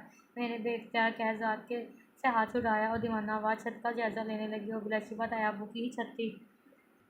आग दूर करो इस आग को। कौन हो तुम? मैं क्या मैं मर गया हूँ? या अल्लाह मुझे माफ़ कर दे। इस आग को दूर करो, कोई बचाओ मुझे। आग आग मैं सख्ते की कफ़ियत में रात की तारीकी में चाँद की रोशनी में चमकती छत का जायज़ा ले रही थी जब अचानक पीछे से चीखने चिल्लाने की आवाज़ आने लगी। मैंने पलट कर दहशतज़दा नज़रों से देखा। वो तूफ़ान थे जो बुरी तरह से चला रहे थे। उसके आस-पास कुछ भी न था, फिर भी वो आग आग कर रहते चला रहे थे। तूफ़ान को ज़िंदा देखकर मेरी आँखों से एक तशक्कुर भरा आँसू गिरा। मैंने शहज़ाद की तलाश में नज़रें दौड़ाईं तो वो कहीं न था। मैं पागलों की तरह छत का जायज़ा लेने लगी, लेकिन शहज़ाद कहीं भी न था।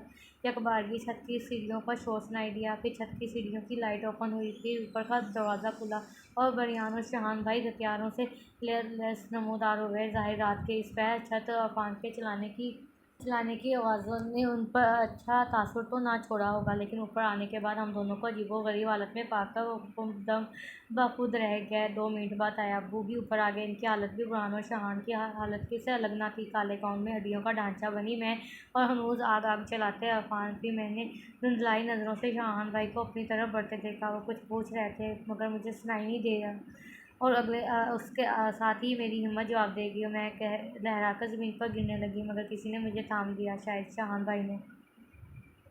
तकरीबन 2 हफ़्ते बाद मैं मुकम्मल तौर पे होश में लौटी थी। मैं बता नहीं सकती होश में आने के बाद भी खुद को अपनी ही दुनिया में अपने अपनों के दरमियान पाकर मैं कितनी खुश थी। मैंने मुन्ने को सीने में खींचा तो ताया अब्बू के अलग करने पर ही अलग किया। सेहतमंद खाने-पीने के बाद जब मुझ में हिम्मत और हौसला पैदा हुआ, तब ताया अब्बू ने मुझसे असल किस्सा पूछा। मैं चुप सी हो गई, न जाने अफ़ान ने उन्हें क्या-क्या बताया होगा। कहीं कुछ गड़बड़ ना हो जाए। मेरे मुँह खुलने से मैंने झिझकते हुए अफ़ान के बारे में पूछा तो उन्होंने एक तवील साँस खारिज की थी। वो हर वक़्त चुपचाप सख्ते की हालत में बैठा रहता है, फिर किसी वक़्त अचानक दौड़ उठता है और आग चिल्लाने लगता है। उसकी खाल बहुत ही जगहों से झुलस गई। खुदा हमारे हालात पर रहम करे। इस वक़्त उसे अपना कोई होश नहीं। ताया अब्बू ये बताते हुए अलविदा हो गए। मैंने ठंडी साँस खारिज की। तुम ही कुछ बताओ बेटा, कहाँ थे तुम लोग? और आए भी तो छत से। हमने सीसी कैमरे की रिकॉर्डिंग देखी है, लेकिन घर के तरफ से ये भी नज़र नहीं आया कि तुम लोगों कहाँ से घर आए और छत हर कैसे पहुँचे। कुछ समझ नहीं आ रहा। ऊपर से तुम्हारा लिबास। ताया अब्बू बहुत कन्फ्यूज़ लग रहे थे। वो गलत कन्फ्यूज़ तो नहीं थे, बहरहाल मुझे कुछ तो बताना था। मैंने सच में झूठ की आमिश करके उन्हें कहानी क्या सुनाई कि गाड़ी के सफ़र के दौरान मुझे ऊँघ आ गई। शायद सर्दी के एहसास से मेरी आँख खुली तो मैं एक जज़ीरे-नुमा जगह पर मौजूद थी, जहाँ सारा दिन कहर छाई रहती और रात को सबको वाज़िया हो जाता। मुझे वहाँ कोई और नज़र नहीं आता था, बस कहर छँटते ही खाना सामने रखा होता। एक दिन कहीं से एक अजीब शक्ल का जानवर वहाँ चला आया, जिसने मुझे पंजा मारा, जिससे मेरा लिबास फट गया। तब अगले दिन खाने के साथ लिबास भी मौजूद था। न जाने खुले आसमान तले मैं कब तक रहती। फिर इस जानवर के सिवा कोई ज़ी-रूह नहीं नज़र आया। फिर एक दिन एक 9 फुट का अजीब सा आदमी आया, मेरा हाथ पकड़ लिया और उसके ऐसा करते साथ ही मैं हमारे घर की छत पर मौजूद थी। ये सब क्या हुआ, क्यों था, मुझे कुछ नहीं मालूम ताया अब्बू। मैंने बोलने के बाद उसका चेहरा देखा। साफ नज़र आ रहा था कि वो मुझे पागल या किसी गहरे सदमे का शिकार समझ रहे हैं। उनकी बेयकीनी अजीब नहीं थी। मैं भी उनकी जगह होती तो यकीन न करती। ताया अब्बू ने मेरा सर थपड़ा और उठकर चले गए। उसके बाद बहुत बार सब मुझसे बारी-बारी और कभी अकेले में हकीकत पूछने आ जाते, मगर मैंने कहानी में कोई रद्द-बदल ना किया और अब सब उलझे-उलझे रहने लगे थे। सबको बस अफ़ान के सदमे से निकलने का इंतज़ार था, ताकि उससे हकीकत जान सकें। ठीक 1.5 महीने बाद अफ़ान की हालत थोड़ी नॉर्मल गई। ताई अम्मी ने मुख्तलिफ बाबों को बुलाकर इस पर पढ़ाई करवाई थी, तो ताया अब्बू ने कुछ स्पेशल डॉक्टर से इसका मुआयना करवाया था, जो उसकी हालत जल्द बेहतर हो गई थी, मगर उसका चेहरा जलने के निशानात की वजह से बहुत भयानक लगता था, जिसका सभी को बेहद सदमा था। वो ताया अब्बू के सबसे खूबसूरत बेटे थे। अफ़सोस तो होना था। खैर इस दिन सब लोग लॉन्च में अफ़ान को घेरे बैठे थे। उससे हकीकत जानने को बेकरार थे, मगर अफ़ान सर झुकाए जैसे मराकमे में चले गए थे। मगर मैंने उनकी लचकी पलकें एक पल को अपनी तरफ उठती देखी तो मैं जान गई कि वो ये सब सोचकर घबरा रहे हैं कि मैंने सबको हमारे बारे में बताया था या नहीं। जिस दिन ये सब हुआ था, मैं आपके साथ बनानकोट स्कूल गई थी। किसी सिलसिले में मुझे गाड़ी में ऊँघ आ गई, लेकिन आप ड्राइवर कर रहे थे, तो क्या गाड़ी का कोई हादसा पेश आया था? कुछ हुआ था? क्योंकि मैंने तो नींद से उठते नींद से उठते खुद को एक जजीरे में पाया था। क्या आपके साथ कोई हादसा हुआ था? उसको अल्फाजों के हेर-फेर से समझा रही थी कि मैंने घरवालों को ऐसा कुछ नहीं बताया। बार-बार अचानक गाड़ी को झटका लगा था, बहुत ज़ोरदार। फिर पलक झपकते में मंज़र बदला और मैंने खुद को आग से भरे कमरे में पाया। वहाँ हर तरफ आग ही आग थी, जो मुझे छूकर अज़ियत तो देती थी मगर लेकिन जलाकर पसंद नहीं करती। अजीब-सी आग थी, हर वक़्त मैं इस अज़ियत में रहता कि जब भूख से मरने वाला हो जाता तो आग बुझ जाती। एक 11 फुट का आदमी आकर मुझे कुछ खाने को दे जाता। मैं जैसे ही पेट भर कर खाना खाता, आग एकदम भड़कने लग जाती। मैं कब घर पहुँचा, कैसे पहुँचा मुझे कुछ याद नहीं मामा। मेरी आँखों के सामने मुझे बस हर वक़्त आग ही नज़र आती है। खुशकिस्मती से उनकी बताई डिटेल मेरी कहानी बनाई कहानी से मिलती-जुलती थी। जब भी सबकी कन्फ्यूजन 100 गुना हो चुकी थी। फरहान का ख़्याल था कि शायद हम पैरेलल यूनिवर्सल में चले गए थे, जबकि ताई अम्मी तो हम रहम परस्त थीं। उनका ख़्याल था कि शायद गाड़ी को लगने वाले झटके से नीचे में हमने किसी जिन को कुचल दिया हो और सज़ा देते हमें अपनी दुनिया में ले गए हों। चूँकि गाड़ी अफ़ान चला रहा था इसलिए उस अफ़ान को ज़्यादा अज़ियत में रखा गया। ताया-अब्बू, शहान भाई और उसकी नई नवेली बेगम को अलबत्ता इस बात पर यकीन नहीं था। अब उनका ख़्याल था कि शायद हमारे दिमाग को एक्सीडेंट से चोट लगी है, लेकिन उसके बाद हम रात गए छत से कैसे आए, जबकि सीसीटीवी में भी नज़र नहीं आ रहे थे। इस सवाल का जवाब ज़ाहिर है किसी को नहीं मिलने वाला था। हम सही सलामत थे, सब के लिए यही काफ़ी था। अरफ़ान के इसके बहुत से काले बकरों के सदक़े दिए गए। बज़ाहिर अरफ़ान नॉर्मल हो चुके थे, लेकिन वो आग से बहुत डरते थे। हल्की सी चिंगारी भी देखते तो चीख पड़ते। फिर उन्होंने अपनी सर्जरी करवाई, मगर आग के जलने से ऐसे अजीब निशान थे जो जाकर नहीं जा देते थे। वो कोशिश कर हारे। इसी दौरान उसकी दारीना गर्लफ्रेंड सोज़ैन भी अमेरिका से उनसे मिलने चली आई। मुझे पहली बार पता चला था कि उनकी कोई गर्लफ्रेंड भी थी, वो भी फ़िरंगी। मेरे दिल को हल्का सा झटका सा लगा था। जब ज़िंदगी में पहले ही कोई और थी तो मुझे क्यों उम्मीदें क्यों दी थी। सोज़ैन अरफ़ान की ज़बानी तमामी हकीकत जानने के बाद उन्हें पागल समझ रही थी। अरफ़ान, तुम तो मेंटली बहुत डिस्टर्ब हो गए हो। अगर तुम्हें पागलपन वक़्त के साथ साथ बढ़ता गया तो सॉरी, लेकिन मैं कोई रिस्क नहीं ले सकती। अरफ़ान की पुकार सुनी करती तेज़ी से घर से निकल गई। अरफ़ान की दिमागी हालत तो बस बहाना थी। उसकी शक्ल वरना साफ बता रही थी कि वो अफ़ान की शक्ल सूरत से बिगड़ जाने से घबरा रही है। ये बात मुझे समेत सभी ने महसूस कर ली थी, इसलिए अरफ़ान के सिवा किसी ने उसे रोकने की कोशिश नहीं की थी। ताई अम्मी बड़बड़ाती रही थी कि शक्ल को क्या चाटना है, मोहब्बत दिल से की जाती है। वो इतनी अच्छी बातें इसलिए कर रही थी क्योंकि मामला अपनी औलाद का था। सुज़ैन के जाने के बाद अरफ़ान कुछ देर सख्ते में बैठे रहे। फिर उन्होंने चीखना चिल्लाना शुरू कर दिया। सब चले जाओ, मुझे छोड़ जाओ, मैं बहुत बदसूरत हूँ ना, थूको मुझ पर। मुझे इतने अरसे में पहली बार उन पर तरस आया। तायाबू ने सीने से लगाकर उन्हें काबू करने की कोशिश की, जबकि शान भाई ने उन्हें खून का इंजेक्शन लगा दिया। वो सो गया तो उन्हें लॉन्च में सोफे पर ही छोड़कर सब लॉन्च से निकल गए ताकि वो डिस्टर्ब ना हो। इस वाक़ये के चंद दिन बाद भी मैं छत पर धुले कपड़े डालने गई जब अरफ़ान मेरे पीछे चले आए। उन्हें तन्हाई में सामने देखकर मेरी चीख निकलते रह गई। मुझे खौफज़दा देखकर वो अफ़सरदा से होकर 2 कदम पीछे हो गए। तुम भी मुझसे डरोगी महशी, उसकी आवाज़ नहीं करप था। मैं आपकी सूरत से नहीं, आपकी सीरत से खौफ़ज़दा हूँ अरफ़ान, और मेरा नाम मिंशा है। मुझे इसी नाम से पुकारा करें।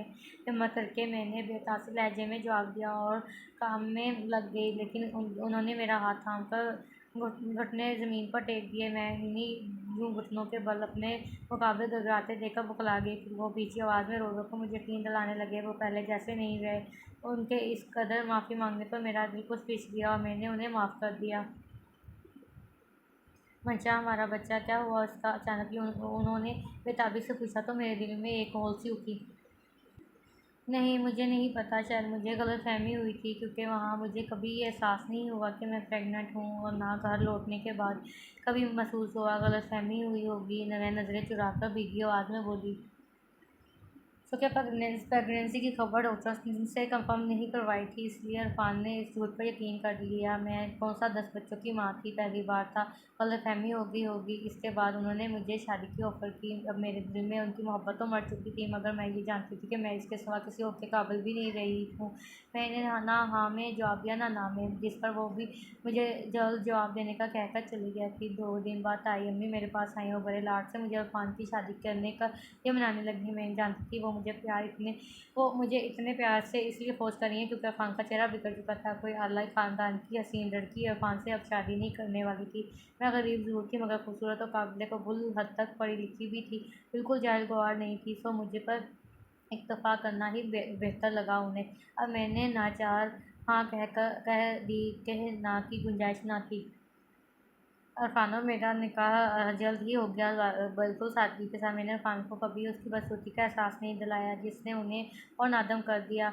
वो अक्सर ही मुझसे अपने किए की माफ़ी मांगते, मैं उन्हें माफ़ कर चुकी थी, फिर भी इनका गिल्ट नहीं जाता था। मुन्ने को इरफान ने अपनी पहली औलाद की तरह ट्रीट करना शुरू कर दिया था। वो इसका हर तरह से ख्याल रखते थे। ज़िंदगी सबकी हवा की तरह गुजर रही थी जब इरफान और मुझे ये खबर मिली कि मैं माँ बनने वाली हूँ। मुझे बेख्तियार वो उनका अनदेखा नन्हा वजूद याद आया जिसकी वजह से मुझे ज़िंदगी के अजीब रुख देखना पड़ा, जिसकी पैदाइश भी हैरत अंगेज़ थी। न जाने वो किस हाल में होगा, क्या वो भी नन्ही सी उम्र में कहर में ढलता होगा। उसका इंसानी रूप मेरे जैसा था या अपने बाप जैसा था? क्या वो बखूर या कहर ज़ात के कबीले में कोई जंग दोबारा छिड़ी होगी? अगर छिड़ी होगी तो इस बार जीत किसकी हुई होगी? क्या कहरज़ाद ने किसी और से शादी की होगी? क्या वो अपनी बीवी को भी वैसे ही चाहता होगा जैसी चाहत का वो मुझसे दावा करता था? बहुत सारे सवालात थे जिनका जवाब मुझे अब कभी नहीं मिलना था, और ना मिलता तो अच्छा था।